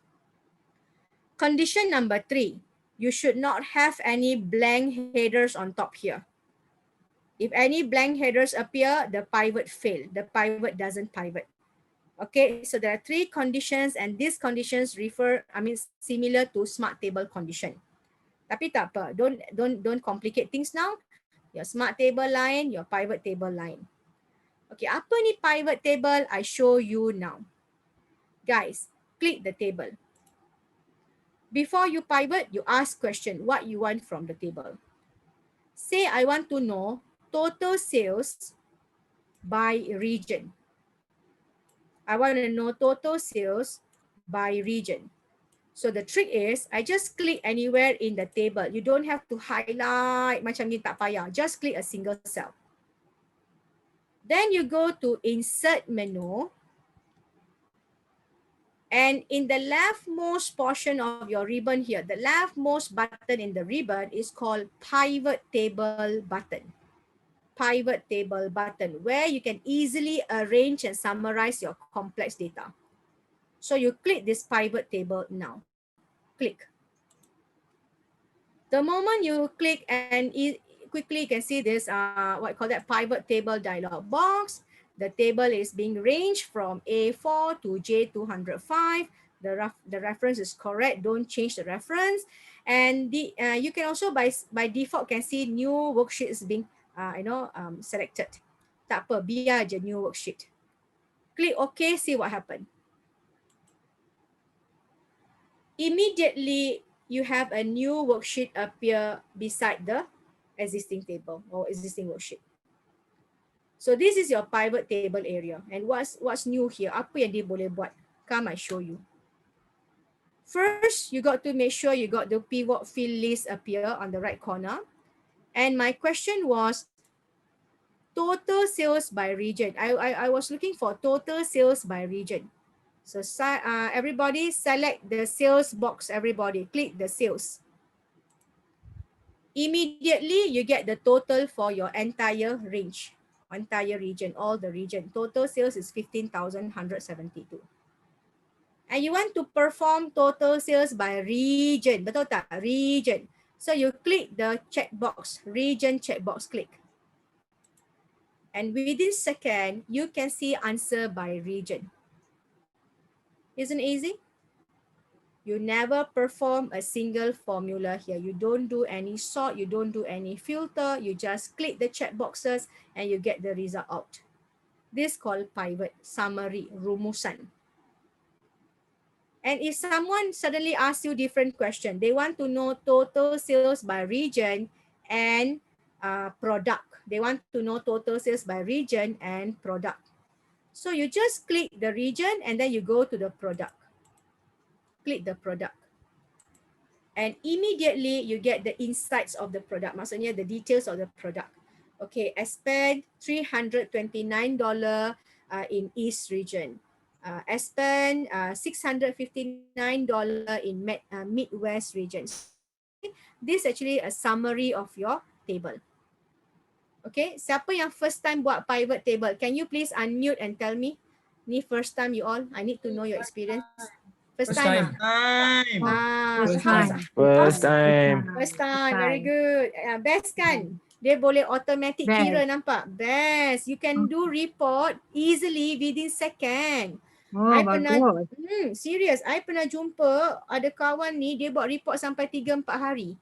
I tanya, you buat report apa? I kena buat report by month lah, by sales lah, by quarter lah. And you know what? When she learned this pivot, she does the report within second. Okay, come I show you how to handle pivot table more detail in more, simplest trick. Okay, saya guna sum up, VLOOKUP lah bagai boleh, VLOOKUP boleh guna sir, Mr. Asnawi. Cuma pivot is the best practice to summarize lah. Okay, if you understand the logic behind this pivot table, I'm going to show you more pivot table now. Okay, kawan-kawan, let's go back to the pivot table database. The pivot table database. Click here. Okay, so rule number 1, before you pivot, you got to ask question. Many people fail pivot table because they don't know what they want to pivot, what they want to analyze. So first of all, ask what you want. I need, for example, from this table here, check here guys, I need total sales by month. I can see some dates over here, isn't it? Tapi I tak nak date, I nak month. January berapa, February berapa, something like that, by monthly basis. So to prepare the monthly report, you just click the table, tak payah highlight, just click a single cell. Then you go to insert menu, like what you did earlier. Click insert menu. In the insert menu, you look for the pivot table button. Click. Then you can see the table is being highlighted. Don't interrupt that highlight. And your table is placing this. You can choose new worksheet by default, or you can even change the worksheet if you want. But I just leave it as new worksheet. I just click OK. Okay. Having done that, but before you guys click any check boxes there, guys, please wait a second. I need to show you the do's and don'ts. Pivot table must have the field list appear. The field list is on the right. If in case you click outside the pivot area, let's say you click the blank cells over here, it shows that you are not working with the pivot. You are working with something like normal cell or text or any other object. You're not working in the pivot table. That's why the field list is gone. If you want the field list back to screen, you got to click inside the pivot area. Click inside the pivot square box here. And you can see the pivot field appear back to the screen. That's the first rule. Should not place the cursor outside the pivot. Though, if you place outside the pivot, your field list is gone. That's rule number 1. But sometimes, right, some people, they accidentally click close the field list. Check here, guys. I sengaja pergi tutup my pivot field list. I click this square, this, how to say that, this cross button, the close button, I close it. I close, nampak dah tak ada. Even though I click inside the pivot area, the range of the pivot field list is gone, no more there. Uh-oh. I accidentally close it. So to call it back to the screen, I simply right click in the pivot area here. right click your mouse, tekan kanan, right click. And you will see some shortcut like copy, format cell, refresh, pivot table options, and show fill list. Select the last object called show fill list. And immediately your pivot fill list appear on the screen. So this is how you handle the layout of the pivot, ya. Jangan tekan luar. Do not click outside the table. You end up having issue with the pivot fill list. This shows that you're not working with the pivot. You must click inside the pivot. Second, after you click inside the pivot table or pivot area, you got to ask question again. The question is how to calculate total sales by month. So jom ikut saya. You click the square box or the check box beside the total, beside the sales. Click the box now. Click. And this shows your total for the entire table. But since you say you want the total by month, you can scroll up, look for month. Do you have any month over here? No, we don't. But we have date. We select the date checkbox. And immediately I can see the date become, let me just change the color. The color looks so, I don't like the color. Wait, let me change to something darker. Tak cantik. I change to something, tak cantik. Apa tu? How to kita nak unpivotkan yang the previous tu kan? Katalah kita dah see kan, macam mana kita nak buang pivot tu? Nak buang pivot, you just off the checkbox, ma'am. Just off the checkbox. Unpivot means you just off the checkboxes here. Just off. Okay. Okay, just unpivot lah. And then you back to the normal. Okay, I repeat my question. My question is total sales by month, isn't it? Okay, I repeat my question. So when you click the sales and then you click the date, what happened to the date? Are you having the same date format like mine? I'm having January, February, March in month. Tak. Tak. You punya apa? You punya keluar Aku apa? punya date 1 bulan 1, 2010, 1 bulan 2, 2010. Okay, I tell you why this happened. Don't worry, you can do. But this happened because of your Excel version. Usually when you use version 2007, 2010 or 13, isn't it? You will have daily dates on the report. Daily dates by default. But if you're using the latest version like 2016 or 19 or 365, you can see the same layout like mine. Tapi jangan risau puan, you boleh dapat macam saya juga. Okay. Okay, wait for a while. The rest of you yang jumpa data date macam saya, can you do me a favor? You please go to one of the month here, could be January or February. Just click one of the month here. Right click your mouse on the month. Right click your mouse on the month. And select ungroup. Select ungroup. Immediately the dates written in daily basis. Ini yang berlaku kepada puan tadi. Puan tadi you ada masalah date you dalam daily basis kan? Betul. Sekarang kita sama. Kita guna data harian. Kita sama. So if you want to convert your daily date to the monthly report, puan and the rest of you simply right click on the date, any of the date here. Jangan pergi number, jangan pergi pada sum of sales ya. Go to the any of the date here, right click mouse. Go to the group. Tadi you ungroup kan? Ini opposite, group. And you select your favorite format. You want to group by month ke apa ke, you select. Say you want to have by month. You click the month, make sure the month is in blue highlight and click OK. Cak. Dia keluar by month. January, February, March to December.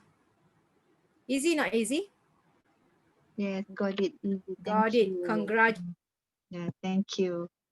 Ada orang kan saya pernah jumpa nak buat monthly report, they all ambil seminggu. They pergi copy paste, copy paste, copy paste by day in a month, and then they calculate total sales pada bulan January berapa. And then they copy paste, copy. Sometimes they filter and copy lah, filter and copy. So it's like too many things involved there. And sometimes when you copy paste or you filter, you don't get the exact value. But I tell you something, pivot table is so wonderful. It gives you a accurate answer. If someone asks you, prove your number, prove your answer, this how you prove. January, they ask you, hey, are you sure January 1582? They ask you to prove, isn't it? You simply go to the number 1582 here. You double click the number now. The number 1582, double click. Immediately you go inside or you go deep down into the data. Okay, you dive into the data. You can see the January records are all being pulled out to the next page. Nampak tak? Dia macam the inside of the data. Okay, so if someone asks you to prove, you double click the number and it shows you all the month of January. And how much is your total sales? You just highlight all the total sales from top to bottom, highlight like this. And you can see your total sales at the bottom here in the start and the status bar here. It shows sum $1,582.75 in your status bar below there. So this how you prove your answer by using the double click on the number in the pivot table. Okay, kawan-kawan, I hope you can follow this. After you prove the number, after you prove your value, the information, isn't it? Please don't keep the worksheet number 4. This table, you may delete the worksheet. Jangan simpan. Because this table is just an output. It doesn't have any link to the source. If you change any number here, it doesn't update your pivot, it doesn't update your original master. So this is just for checking purpose. After double click, you may delete the worksheet. Right click the page and delete. And come back to the table. Okay, so dalam masa 5 minutes, you know how to insert pivot table, how to group the month, and how to actually explain the number or to prove your answer. You just double click the number. What you give, you get back. If you enter correct number, the answer will be exactly accurate. Okay, itu idea yang sebelum ni.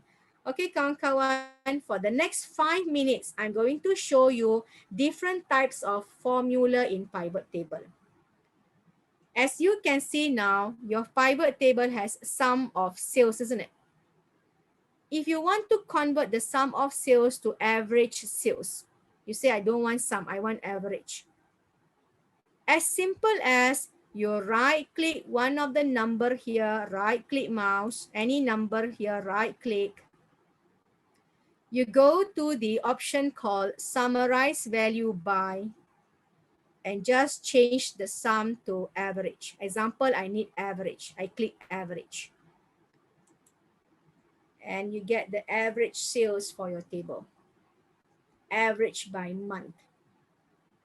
Tapi kan, you kata, teacher, kenapa tak cantik dia punya decimal? Kejap ada 5, kejap ada 3, tak cantik. So for the pivot, you got the magic. You can you can change the format easily. You don't have to highlight the entire column like a normal table. Tak payah highlight. Listen carefully, tak payah highlight the table.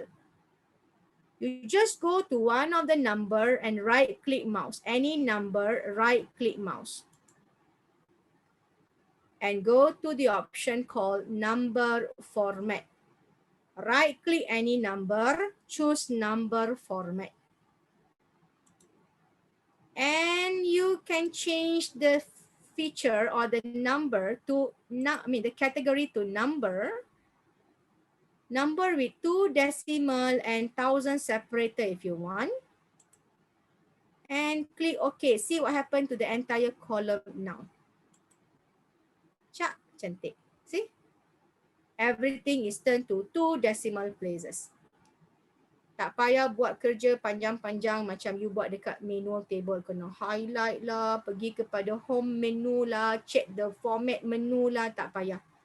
You simply right click one of the number, you select number format, and you choose your favorite features ini. Favorite category could be currency, maybe currency.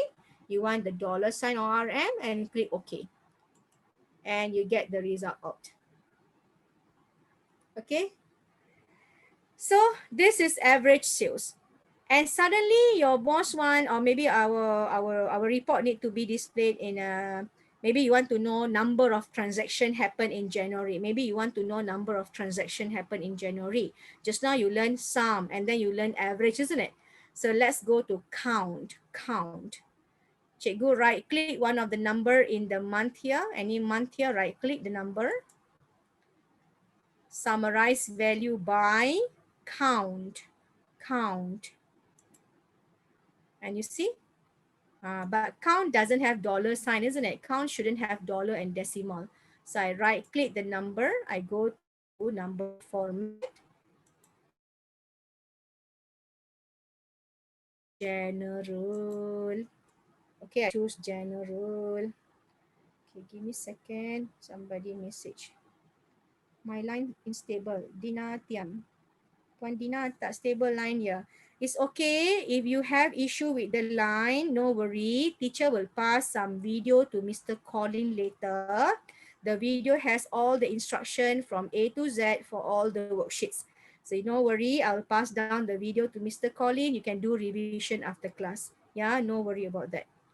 So guys, I choose general and okay, and I have count of transaction by month.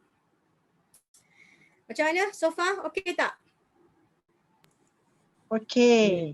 Cantik. Power. Happy. Okay, sekarang benda baru. Benda baru but still working with the formula tapi benda baru. We need to perform a table. In the table, we have number, count of transaction. In column C later, I'm going to have sales, total sum of sales. Column D, I'm going to have average sum, average sales. Macam gitulah.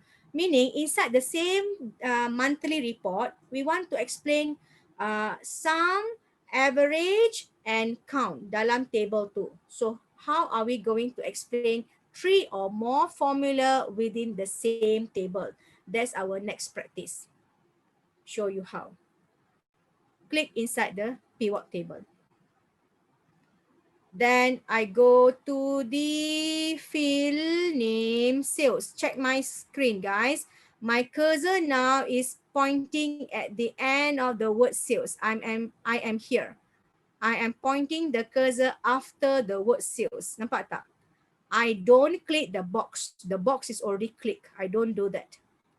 So I go after the word sales. I click the word sales. I hold the mouse and I drag into the value section. Release. Nampak? Kita boleh buat duplicate of sales. You just drag and drop. See, I got count, transactions happen in the month of January. I have sum of sales collected in month of January. If I want to know average, let's do again. Go to the sales, click the mouse, drag into the value. Release. Uh-oh, I have sum 2 times, twice in the screen. No problem. Right click the third one or the column D number. Right click column D number. Go to summarize value by. Select average. And there you go. You have count, sum, average in the same table. The format, you already know how to format. You simply right click and number format. That one is simple lah. Just right click format, you go to the number and okay, you get the number formatted to 2 decimals. Okay, cikgu stop sekarang. In this particular exercise, you know how to handle monthly report. You can also do quarterly report, you know guys. If you don't want month, you want quarter. You can simply right click one of the date here. Right click one of the month here. Go to the group once again, select group. And see, you have the group box again. And you can change from month, you deselect month, you select quarter. And okay. And see what happened. You can see quarterly sales, report by quarterly basis. Tapi kan, ada orang kata apa tau, teacher, can we add year, quarter and month? I need all of this. Can we add in one single table or not? My answer is yes, can. Again, try one last minute, try this. Right click the table or the quarter or the date, right click. Then go to the group and you select the month, the quarter and year. Don't select days. Okay, I don't want individual report. I want monthly, quarterly and yearly report, not individual days. Yeah. So having done these three options, I click OK. And you know what, guys? I get the detail by year, by quarter and month in one spreadsheet. Nampak? Senang kan? You tak payah pening-pening. Ini tahun bila, ini tahun bila, tak payah. You can choose by year or by quarter or all of them at once. Okay, I stop now. I'm going back to my pivot table master table. I'm going to the pivot table master table. Okay, I just click the pivot table analysis. Okay, I stop now. So how's your idea so far, guys? How are you doing so far? Can you follow the trick? Yeah, doing great. Very good. Yeah, Yes, very good, ma'am. Thank happy you to for. know the new things. Yeah, excellent, ma'am. Actually, there are so many things, ma'am. If you go for Excel data analysis and dashboard reporting class, like 2-day session, right? It's going to be like a very compact session with many tips and tricks, the do's and don'ts, and it's going to be like how to say, memang complete lah. Apa you nak report, macam mana you nak generate, you can learn over there. Tapi as we have limited session, limited time here, I got to, I only can show you few ideas lah. Yeah. Anyway, I'm back to my pivot table analysis. So it's all about asking question. What you want, you just click. If you want the total sales, you click the checkbox of total sales in the pivot. If you want total sales by region, you click the region. If you want the total sales by region and product, you click the region and product. So everything is about what you want. So my last pivot table of the day, my last pivot table before I go to chart. The last pivot table question is, I need total sales by region, by coupon, payment, and sorry, I repeat, I need the total sales by total sales by region, product, payment, and coupon. I need 5 objects inside the smart pivot table later. We need sales, region, product, payment, and coupon. 5 objects inside the pivot. So macam mana? Simply click the table, the area, the database area, click inside the database area. Go to insert pivot table like what you did earlier. Insert pivot, insert pivot, insert pivot. So you know after this orang kata pivot, you go to insert pivot. Jangan pergi menu lain. Insert pivot. Click. Your table is being highlighted and you click the new worksheet for new report. Click. So my question was, I need to find total sales by region, product, payment, and coupon. Region, product, payment, and coupon. See what happened when you click all of them now. You click sales, region, product, payment, coupon. Apa jadi pada table you?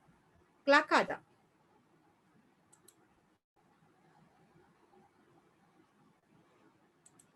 What happened to your table? Looks quite messy, isn't it? It is good, but it's quite messy, isn't it?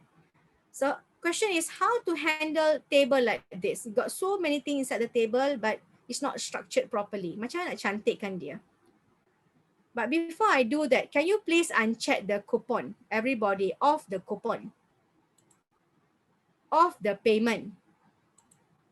I just show the sales, region and product enough. Jangan buat apa-apa lain. Now you check your Aspen result.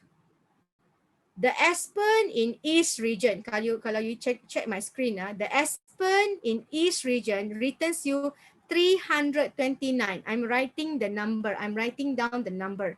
329.25. I write down. This is for Aspen in East region. Aspen in East costs $329.25. Lepas I dah check number ni, now follow. I have 4 sections in the pivot fill list. I got filter section, column section, row and value. The row section explains the label like region and product. Meanwhile, the value section show the number or the information, the units or the sales of the table. The value that you can measure in the value section. Okay, what I'm trying to explain is how to handle the column and filter now. I'll show you. I go to the region in the row section here. I click and hold my mouse. I drag the region from the row into the column, and I release my mouse. I switch the location. Your table looks horizontal, isn't it? It's okay. Your table is showing you column and row labels. Column label on the top here, like East, Midwest, all these are column labels. And the row label, your product like Aspen, Carta. So this shows row label. So kalau dekat sini you tengok your Aspen in East region, please check the number. The number is remain as $329.25 as what I written on my A4 paper here. The number is still the same, $329.25. Nampak tak? So, in this case, pivot table remain the same number even though you change the view of your pivot. You make it vertical ke, horizontal ke, how you turn the pivot, the answer remains same. Let us switch the region now. I click the region from the row. I click and drag into the row section. I switch the row to the column to the row, and the product I switch to column. Nampak tak? I bagi tukar tempat dia. You see what happened? Still the value 329.25. Aspen in East region. So no problem. You can lay out your table in the way that you want. If you want to print in portrait view, you want to print in vertical order, you can drag the product into the row section. So this table is a portrait layout table. So you can print on an A4 paper in portrait mode or portrait layout. But if you say, I don't want this to be very long until 3-4 pages, right, make it landscape or what? Yes, possible too. You just drag either one of this. Okay, you just drag either one of this. For example, region. I just click region, I drag into the column. Nampak? I drag region, drag into the column. See? So the answer remain is whether you want to print in vertical or horizontal. That's it. The ideas are all same. So if you are given a pivot table exercise and ask you to do the exercise, jangan risau pasal layout. You can plan in vertical order by row section, or you can go horizontal order by using column section. You can also simplify the table by dragging the region into the filter. Check here. I pergi dekat column region and I drag into the filter. You boleh pusing-pusing, tak kisah you want to pull the product into the filter ke or region into the filter, you decide by yourself lah. By doing this filter region, I can see simplified table on my screen. And if I want to check by east region, I go to the region, I click the fill handle or the filter button, I choose east region, and okay. Immediately, east region for Aspen is $329.25. Nampak tak? So the layout of your pivot, you design like what you want. You want vertical, horizontal, or simplified. And yang bestnya, you can copy. You can copy the table. Come, I show you. Highlight the table.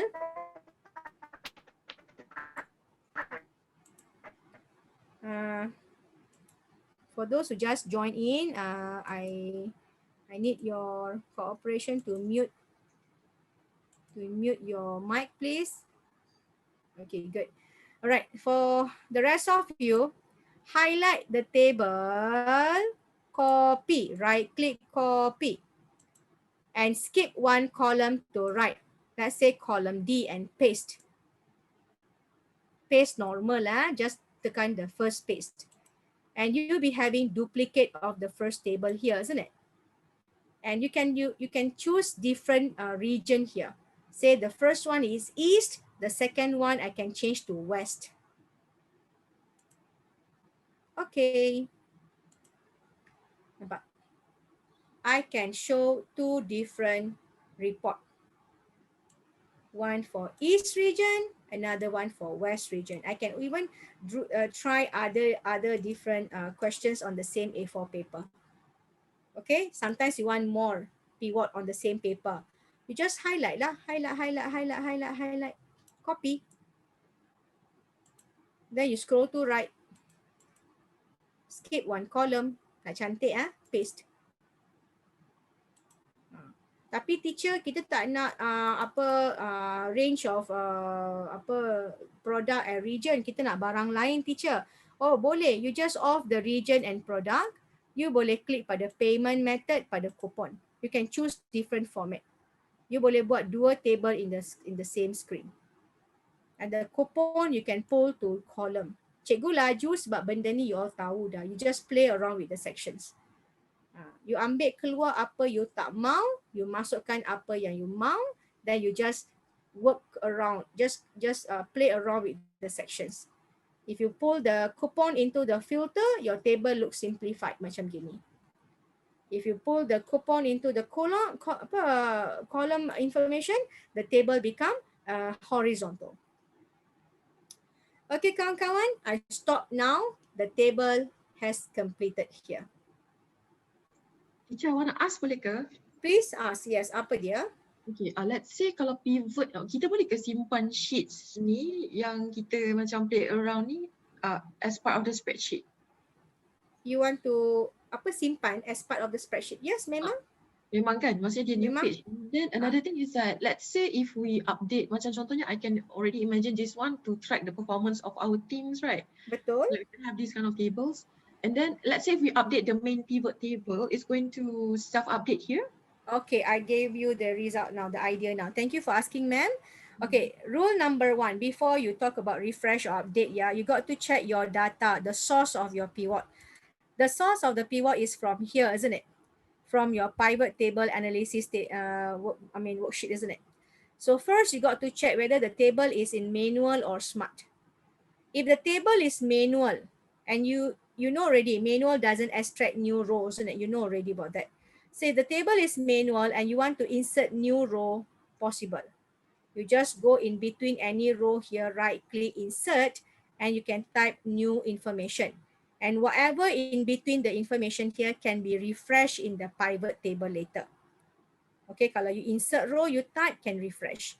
But if your table is manual, but you never use the insert menu, atau you never insert row, your manual table doesn't know new rows, isn't it? So if I type at the bottom of the table, somewhere here, When I type and I go to pivot, I refresh, it doesn't detect. It doesn't detect. Remember, it doesn't detect. So what's the solution? You got two solutions. Solution one, if you want to maintain the manual, I suggest you insert row, or you got to highlight the range again and again every time you want to pivot. Very difficult, very troublesome. So better you convert the database into smart table. You just click the table, everybody, click the database now, and press Control T on the keyboard, Control T. Control T will quickly highlight the entire table from A to J, and make sure your table has header is checked, and click OK. So your table is a smart table now, and you know the logic here. Smart can capture new rows, isn't it? So let me go down to the lastmost row, the new row below. And I'm going to type some data inside here. You can follow me now, please. I'm going to type 202 and arrow right. The date will be 1st of January, 1/1/2010. This is the data from 2010 calendar or 2010 database. And then the column coupon, I type C for coupon. The column payment, I type V for visa. V for visa. In the column product, we got to check the table carefully, guys. Jangan type suka-suka hati because later we got to update the results, isn't it? So I need to get some information yang I faham. Contohnya Aspen. I need to look for Aspen because I know Aspen is about $329.25 in the East region, isn't it? So I type Aspen, Aspen, Aspen, and I just go to the region. I type East, East. So Aspen East, the price per unit for Aspen, I purposely type $50, 50. And the unit for East, I sold 100 unit, I type 100. Automatically, you have extra, how much is that? 5,000. You got 5,000 for Aspen in East region, additional $5,000, and of course, this guy get commission. Big number, so get commission lah. So bila you dah dapat benda ni, dah dapat 5,000, let's go back to your first worksheet. Yeah, this one, the recent one, If you remember, the recent one has region East, Aspen to $329, isn't it? Okay, the pivot has not been updated yet. Belum refresh lagi. Whatever changes happen to smart table, you got to refresh. Macam mana? You right click the pivot area, and select refresh. Refresh. Immediately, you can see Aspen in East region returns you 5,321. So apa logic dia? The logic is your smart table capture new value of $5,000, and whenever you go to the pivot, you right click refresh, pivot will update the result. Then you may ask me, why it doesn't automatically update? Actually, we can assign auto update, but it's dangerous because you never know the fault of your data entry. Sometimes some people accidentally type 100 become 1,000, and you could be having big number as a product or as a result. So that's why I encourage you all to refresh by yourself. But then if you refresh, kalau you ada 10 table, are you going to refresh one by one? No way, isn't it? You're not going to right click one pivot, right click refresh, and then go to the second pivot, right click refresh. No way. So if you have many table and you want to refresh all at once, this is what I click a pivot table macam ini. I can see up there, kejap . Okay, in the menu here, in the pivot table menu, analyze menu. Let me check. Let me tell you once again. Let me tell you the steps once again, because I have some toolbars over here. Okay, now if you see my screen, I click the pivot table, the first pivot table. It doesn't come out. Okay, when I click the first pivot table, kejap. This thing is missing. Okay. I click the first pivot table, then I go to the menu called pivot analyze menu. Pivot analyze menu. Siapa tak ada pivot analyze menu? Pivot table analyze. Please unmute and tell me. If you don't see analyze menu, you could be using older version of Excel. You could be using version 7 or 10. Version 7 or 10 use options menu here. So guys, let's click the pivot analyze menu, and below the menu, we have a button called refresh. Refresh. You simply click the arrow below that and you choose refresh all. Refresh all. And everything, not only the first worksheet, but everything else in the other worksheet pivot all update at once. Okay, so pada kawan yang bertanya tadi, I hope I answer your question. Have I? Yes, thank you so much. Welcome, welcome. So for your quick idea, make sure your table, you convert to smart. Else you have many issues. You got to re-highlight the table every day. Penat. Better convert table to smart. And prepare pivot, and anytime you got new information in the master, you just refresh all the pivot. Okay guys, the time now is 10:30. 10:30. We have a plus minus like 20 minutes more to go. Yes, I know 10:30, sorry, 10:20. I know we finish at 10:30, I know that, but sometimes I cannot help it. I may exceed the time, maybe like 15 to 20 minutes more, because we have final trick like dashboard button, how to prepare dashboard. So I nak cerita pasal dashboard, show you how. Let's go to the worksheet called, let me just close this. Okay, let's go to your pivot table analysis worksheet. Pivot table analysis worksheet. Final. Yeah, before I stop, we're going to prepare chart and dashboards. In this pivot table, let's say during meeting or presentation, we need to explain our data.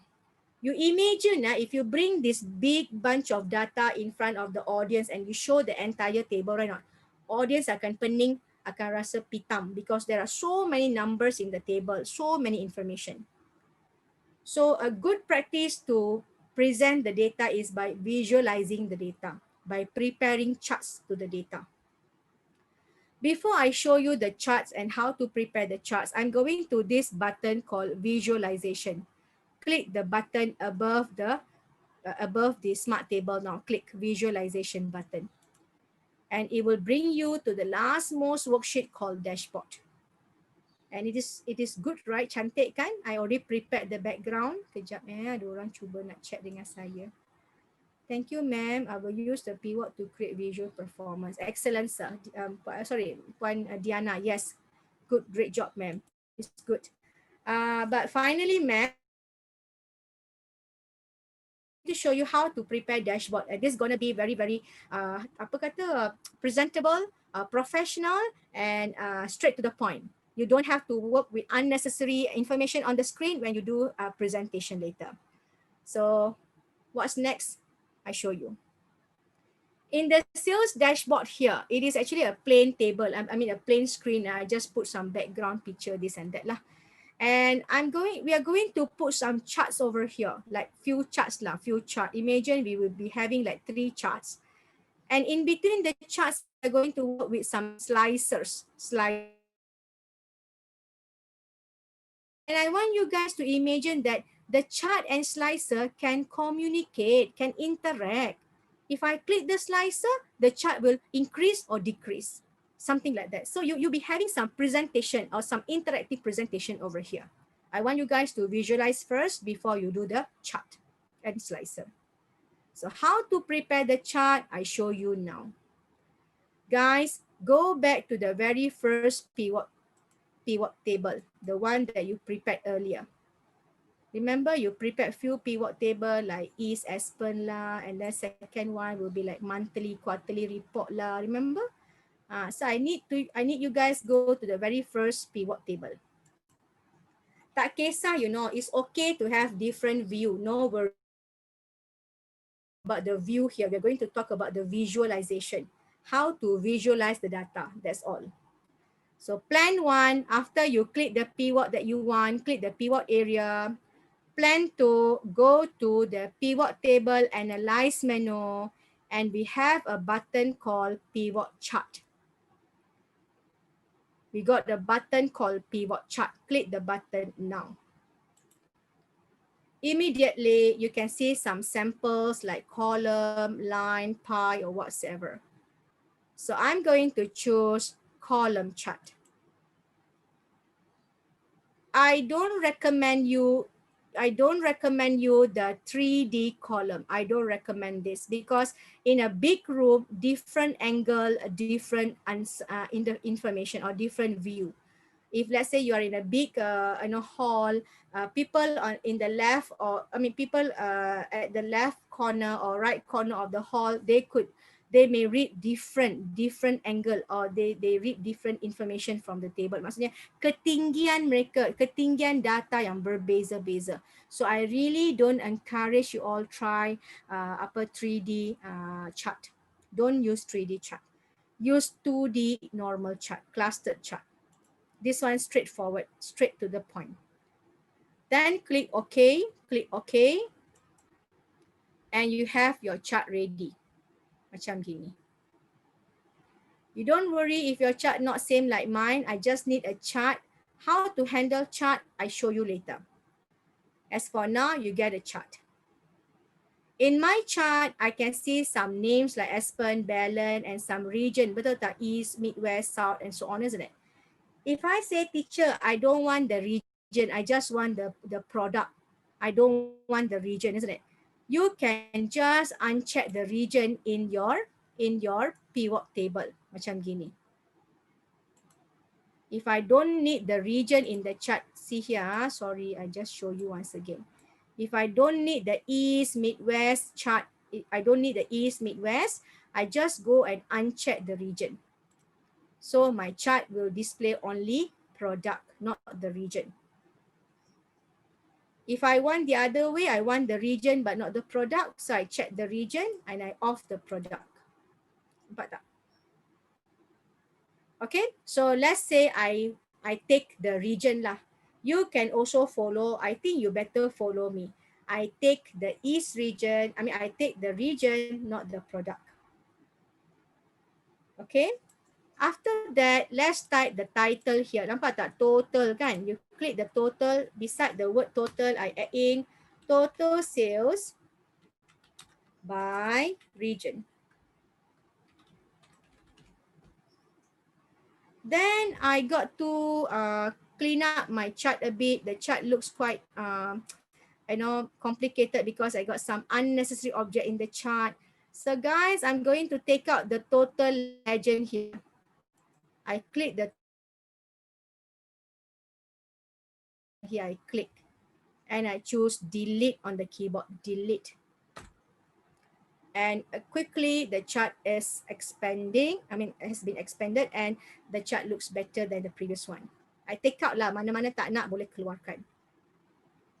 Then you can also see beside the chart here, there's a tiny plus and brush button, isn't it? You can manipulate the design of the chart. You can just go to the brush button if you have. If you don't have, you could be using older version. So if you click the brush button, you have some ready-made design. You just scroll down, choose your favorite design. I prefer this one, the layout number 4, style number 4. This is straightforward. I don't have to use the access to read the number. Depends, whichever you like, you click lah. If you don't like the color, you can go to the plus and change, if you don't like the color, you go to the brush, you select the color button, click the color and choose other scheme, color scheme.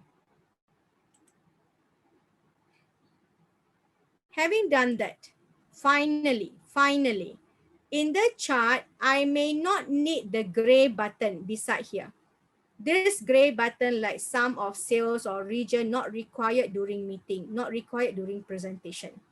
So I just right click on the gray button here, gray button right click, and I choose hide all buttons on chart.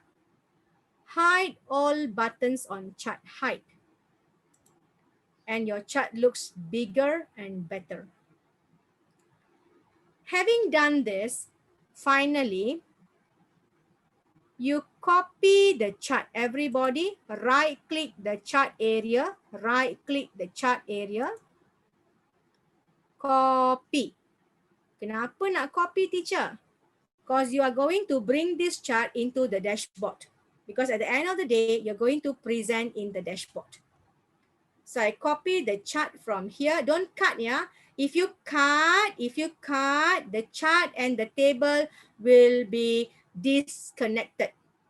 If you cut, the table and chart information or link will be disconnected. If you try to refresh, the chart doesn't update. So don't cut. You copy the link. You copy the chart. After you copy, you go to the dashboard. It's somewhere at the right worksheet, rightmost worksheet. Yeah, here. Dashboard. Click here. And I paste below here. I just click and paste here. Paste biasa sudah.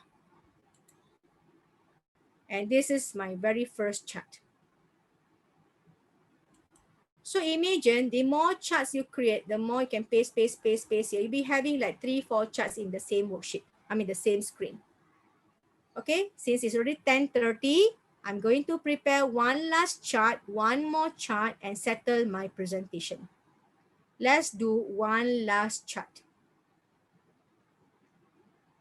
Bring the cursor to your worksheet number, the one with, yes, this one. The one with,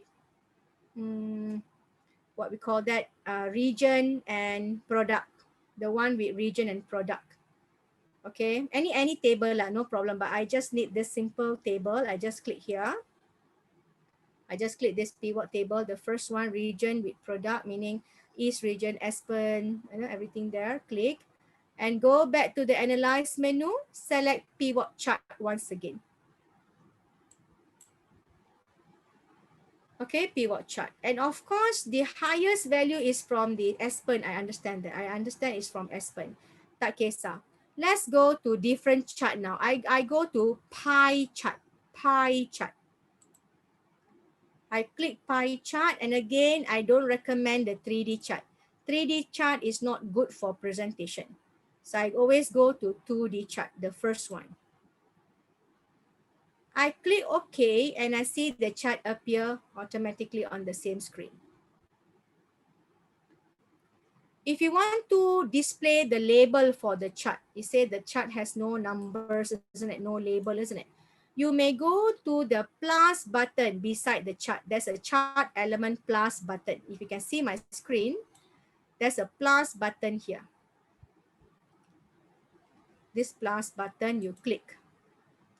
You can go to data label and click. And immediately you can see some number appear to the chart. If you want the number outside the area, outside the color pie, the color pie, you can also click the arrow beside data label and choose outside N. So the number will be outside the area or outside the chart area. Or you can try data call out, where you have the label with percentage. Or you just choose outside N. You decide lah, mana-mana idea you nak, you just ambil. Okay, it's all, at the end of the day, it's all about format. Having done this, I just remove my region boxes here. I mean the gray buttons here. I right click the gray button. I choose hide all buttons because not required during presentation. My charts look better. And I just edit the title here. Total sales by, this is product, by products. So total sales by product.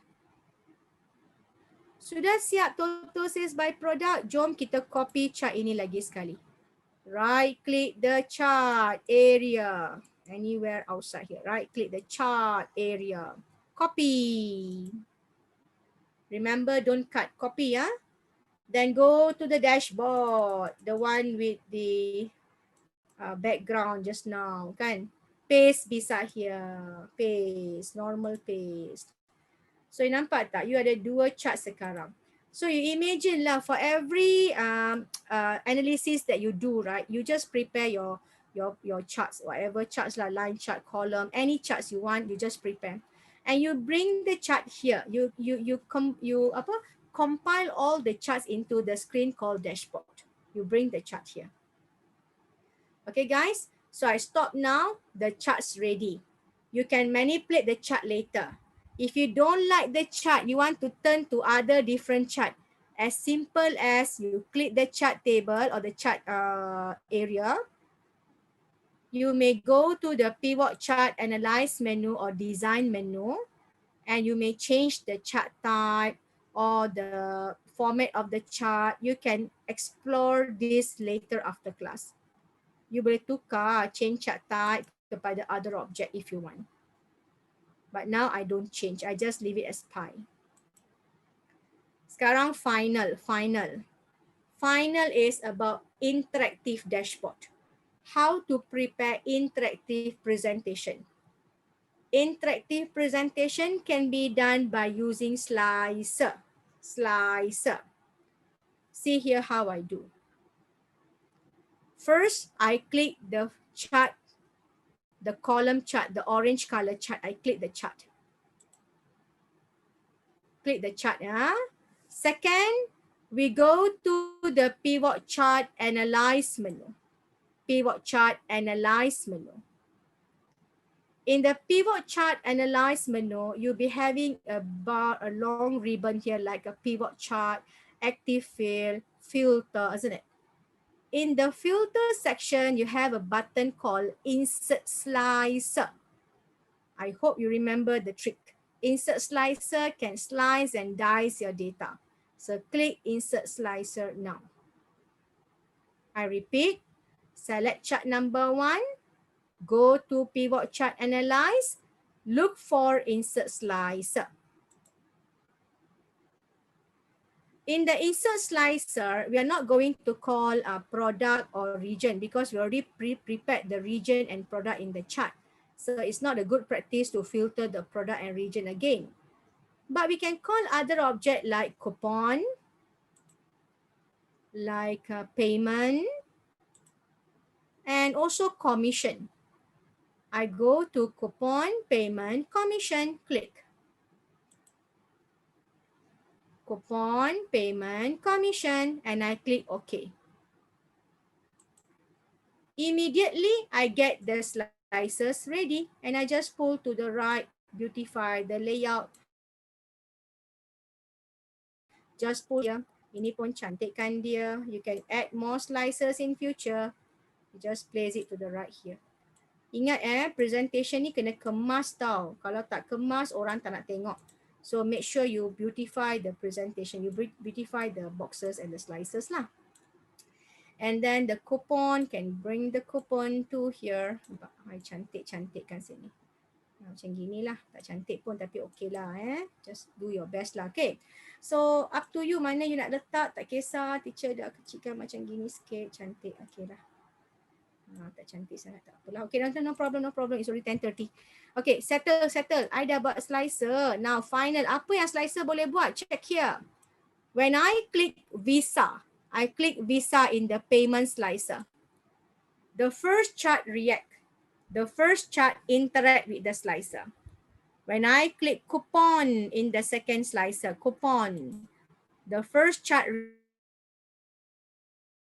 react by, and if I click commission yes, the chart reacts to commission yes. You nampak tak? This is something like interactive dashboard. What you want, you just click yes, no. You want coupon, no coupon. You want Visa card, Mastercard, you just click. Give me a second. If so, betul puan, memang if so. Tapi kan puan, if you see my chart, only the first chart is reacting. The second chart diam aja. Macam tidur. So how to make both chart 1 and 2 react to the slicer? Finally, final stage, final trick. Click the second chart. To make the second chart react, you got to click the second chart. Then you go to the pivot table analyze menu macam, pivot chart analyze menu macam you buat tadi. But this time guys, you don't insert slicer. There are 3 slicers. We insert connection. We insert slicer or filter connection. Just beside the insert slicer, you got insert timeline, you got insert filter connection. So click filter connection. Click. And you may check all the slices now. You check the commission, coupon, and payment. Kalau you nak slicer, these slices are all stored in the dashboard, in the worksheet dashboard. If you got other worksheet with slicer, you can check the range first, where the slicer is, then only you click the check boxes. So having done this, I click OK. Now check my both pivot charts. I clear filter dulu I tengok pada clear filter, clear filter, clear filter. So all the charts back to normal. So during presentation, if someone asks you, what's your amount or I click the Visa, both chart react to Visa. If I want Visa from coupon, using coupon, I click coupon, both chart Visa from coupon. If I want to know PayPal, I click PayPal, so PayPal using coupon macam mana. PayPal for commission, yes macam mana. So it's all about what you want and you click. If I don't want the filter, I just deselect the filter. Okay, kawan-kawan, I stop here. So this is the sample of data ataupun sales dashboard. You can even have your own HR dashboard, financial dashboard, management dashboard, business performance dashboard. You can explain about your business performance. It's like car dashboard. Car dashboard is all about car performance, isn't it? If your car, the handbrake doesn't work or the temperature is too high, you always look at the dashboard, isn't it? So the same process here in Excel. You can prepare a presentation dashboard here where you can display the information, you can visualize your data easily compared to your normal table macam gini. Never ever explain data in table view macam gini. If people ask you what's your total sales, ask them to filter. No, don't do that. If you want the total sales, you visualize the data into the charts and prepare some slicers so you can communicate with the chart. You just click any item here, the chart will react. And you click the item again, the chart will react. So it's all about how you want to present, what you want to present. Okay, kawan-kawan, I complete my session now. The session is all about, the final topic is all about dashboard. The time now is 10:42.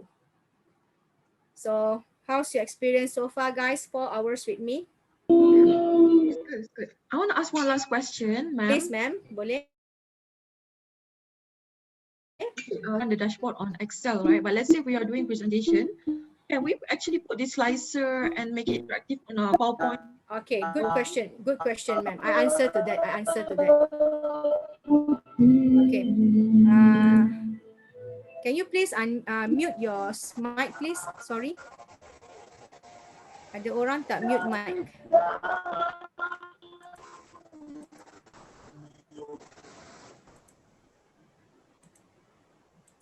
Okay. Thank you for asking. Now let me answer your question, ma'am. The question is, can we bring this chart or this dashboard into Excel or not? The answer is yes for the chart and no for the slicer. Slicer doesn't work elsewhere. Slicer doesn't go to PowerPoint.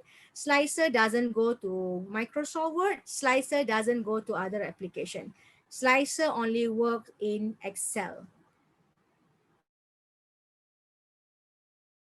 But to present, Excel is supposed to be a database application, isn't it? Why must I present here? Because Excel now can do presentation by using charts and slices. You tak payah bawa semua ni pergi PowerPoint. PowerPoint can display chart but not the slices.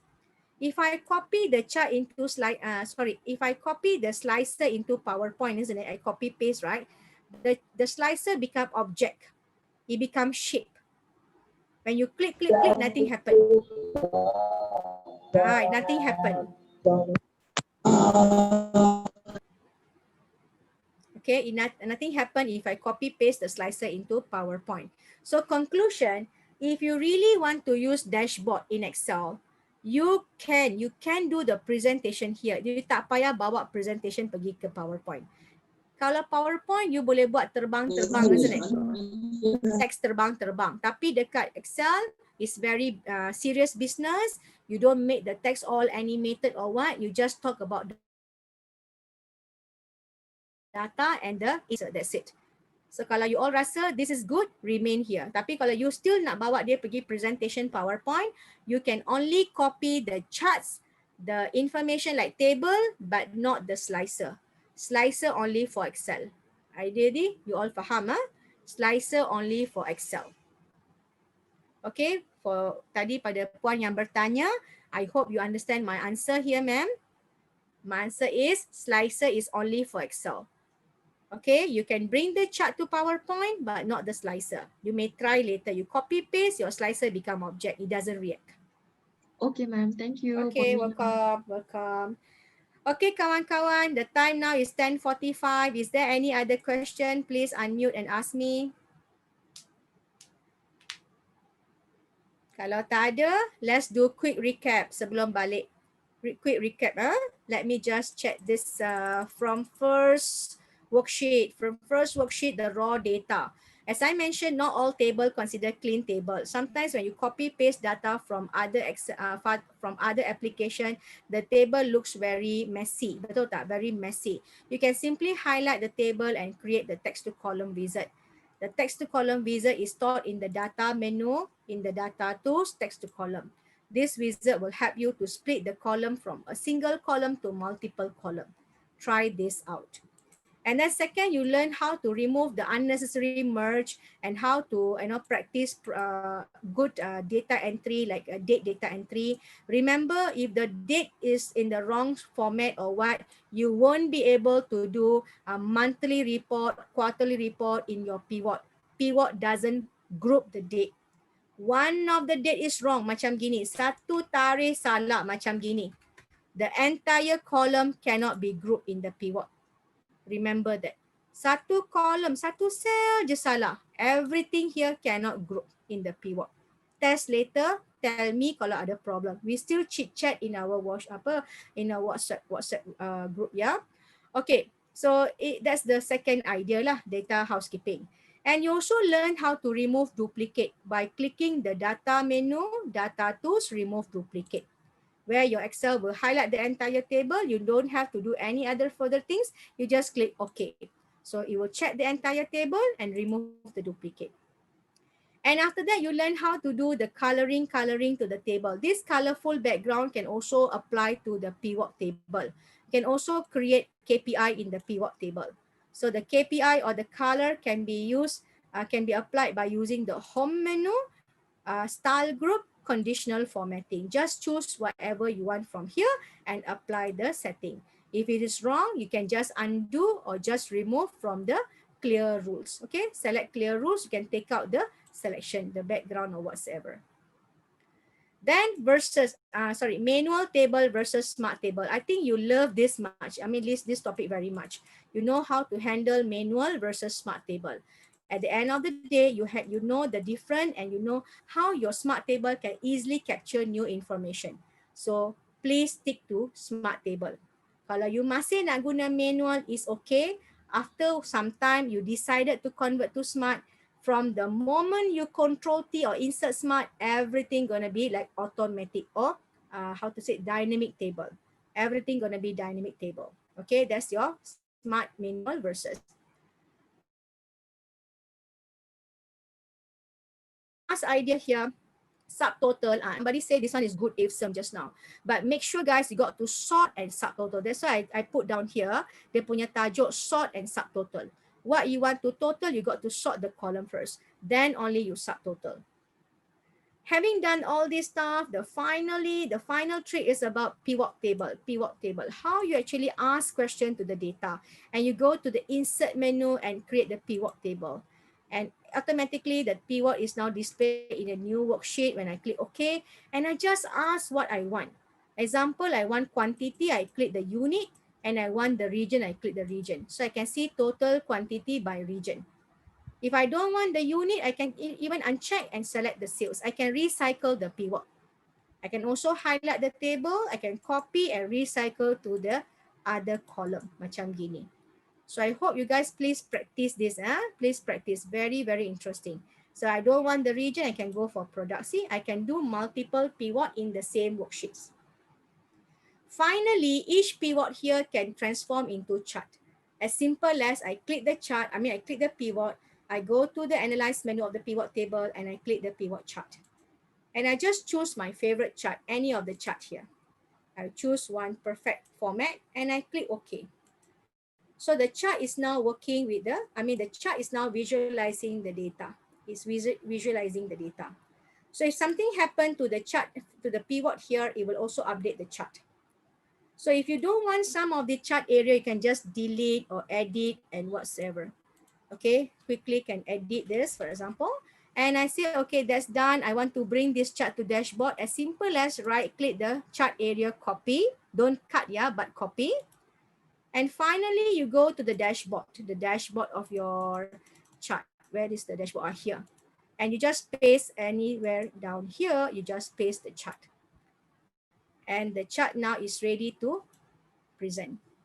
But then guys, the chart doesn't work with the slicers. So when I click discover, when I click PayPal or master, the third chart doesn't move. It doesn't react. So if you want to react the third chart, as simple as you click the chart, you go to the pivot chart analyze menu and you select the connection, the filter connection. But why it doesn't work this way? But I cannot prepare. I did some issue just now. I never prepare something just now. I don't know what. I got to check on that. Kalau ada, your connection will active automatically. So let me just delete this. I check kenapa tadi tak jadi. Just a quick one lah. Let me just do one quick one. Quick one. 1 minute. Don't go now. Quick one, please. Siapa chat ni? I managed to find slicer. Yeah, updating the Excel, all is good. Thank you. Very good, Vishalini. Very good. Okay, very good. So Vishalini, I just complete one sample here lah, Vishalini. Kejap, Oops. Okay, so I show one sample here. I click the chart. I click the table. I insert pivot chart, and I just choose one idea here. Okay, maybe I want the line chart and the thick line. Okay, good. All right, so I get the chart, I copy the chart, I right click, copy the chart, copy. I go to dashboard and I paste below here. Paste, and the chart is there. And let's see whether the chart can link to the slicer or not. See how. I like the chart, I go to the analyze menu. Yes, I can see the filter connection. So apa jadi tadi? Entahlah, I pun tak ingat kat mana I click. Sebab by right, the slicer and the filter connection can be used. So when I click filter connection and I just check all the boxes here and okay, and here you go. You just click whatever you want. Nampak tak? If I want the yes commission, click yes commission. all the 3 charts will react to yes commission. If I want no commission, see, no commission. So all the 3 charts react to no commission. Coupon. So all the 3 charts react to coupon. Okay, that's how it works. Pada mereka yang kadang-kadang ada isu dengan Excel ataupun with the connection, sometimes I saw few of you like on and off, left the room, the Zoom room, and then come back to the Zoom, isn't it, to the Zoom meeting. For those yang tadi tak dapat ikut saya, in the PDF here, I already listed all the steps. You can go through the PDF. Whichever I explained tadi ada dekat sini. I do have some other idea like highlight formula like VLOOKUP and so on. If you you don't have time to learn all those stuff, you can learn here by yourself. Okay, you can learn here by yourself. Okay, and you also have my Facebook learning page where you can also visit me online, where I have some online sharing. Sometimes during my free time, I can also answer your questions over there. Okay, kawan-kawan, I stop my presentation now. If you have any question, please ask, else I stop my sharing now. Any question? Okay, no question. Let me stop my presentation. Back to you. Mr. Colin, are you there, sir? Yes, I'm here. So sorry, I took some time. I should finish at 10:30. No worries, no worries. I think everybody's enjoying the session. Oh, great job. So how about the rest of you? Okay, tak? Alhamdulillah, very good. Yes. Thank you. It's a very fast track of Microsoft Excel. Of course, we actually we can learn many things, but of course the time is within the 4 hours, right? But it's a good start, lah, guys. It's a good start. I wish you all the best with your Microsoft Excel. If you have any questions you want to ask, feel free to ask me. You have my contact number in the WhatsApp group. And also you can call Mr. Colin. He's my best buddy. You can call him, ask him, teacher, Mr. Colin, I need Excel formula to troubleshoot the formula. Feel free to ask, and we are here to assist. That's our work. That's our work, okay? That's my passion, to always explore and explain. I always learn. Every day I learn new things through Facebook, through YouTube. Even I go for certain seafood, international seafood, I get some data and ideas from them. So the learning shouldn't stop here, okay? And I wish you all the best, guys. Since this is the last day for your, I think, the carnival, it's been like one whole week, isn't it? No, 2 weeks. Oh, 2 weeks. Congratulations. Big clap for you. Big claps, congratulations. And teacher really harap you all dapat communicate dengan saya, dengan Mr. Colin. And I have more to show in future, okay, on this Excel. And also big data in Power BI. Okay, Mr. Colin, back to you. Thank you, guys. Thank you very much. Thank you. Thank you, Miss Bina. Welcome. Thank you. Welcome, sir. Welcome. We will see you back on coaching session next week. All right. Thank you for all your support for this past 10 days. See you soon with the coaching schedule, and update you guys. And there are some documents I need to get it from you guys. Please support and help me with the documents to forward to SME, yeah? Which we will keep you updated soon. Right? Thank you, guys. Good night and have a good night. Everybody take care. Good night. Stay safe and have a good rest. Assalamualaikum and good night. Bye-bye. Thank you. Bye. Bye. Bye. Bye, everyone. Bye. See you then. Bye. Bye-bye. Nanti you going to item that you need, right? Huh? What's that? Later on, you're going to re-inform regarding the item that you need, right? Yes. I will be letting you know what are the things. So I believe I'm going to update my Excel for the PNL and everything, because Yes, and sum up other chart. yes, and we have some of feedback forms to be submitted as well. Okay. And few more things. I need you to register for SME membership. Oh, all right, sure. Because these are the things we need to submit. I mean, we have a checklist. You know, when it's a grant, it's not an easy thing. Yeah. So, yeah.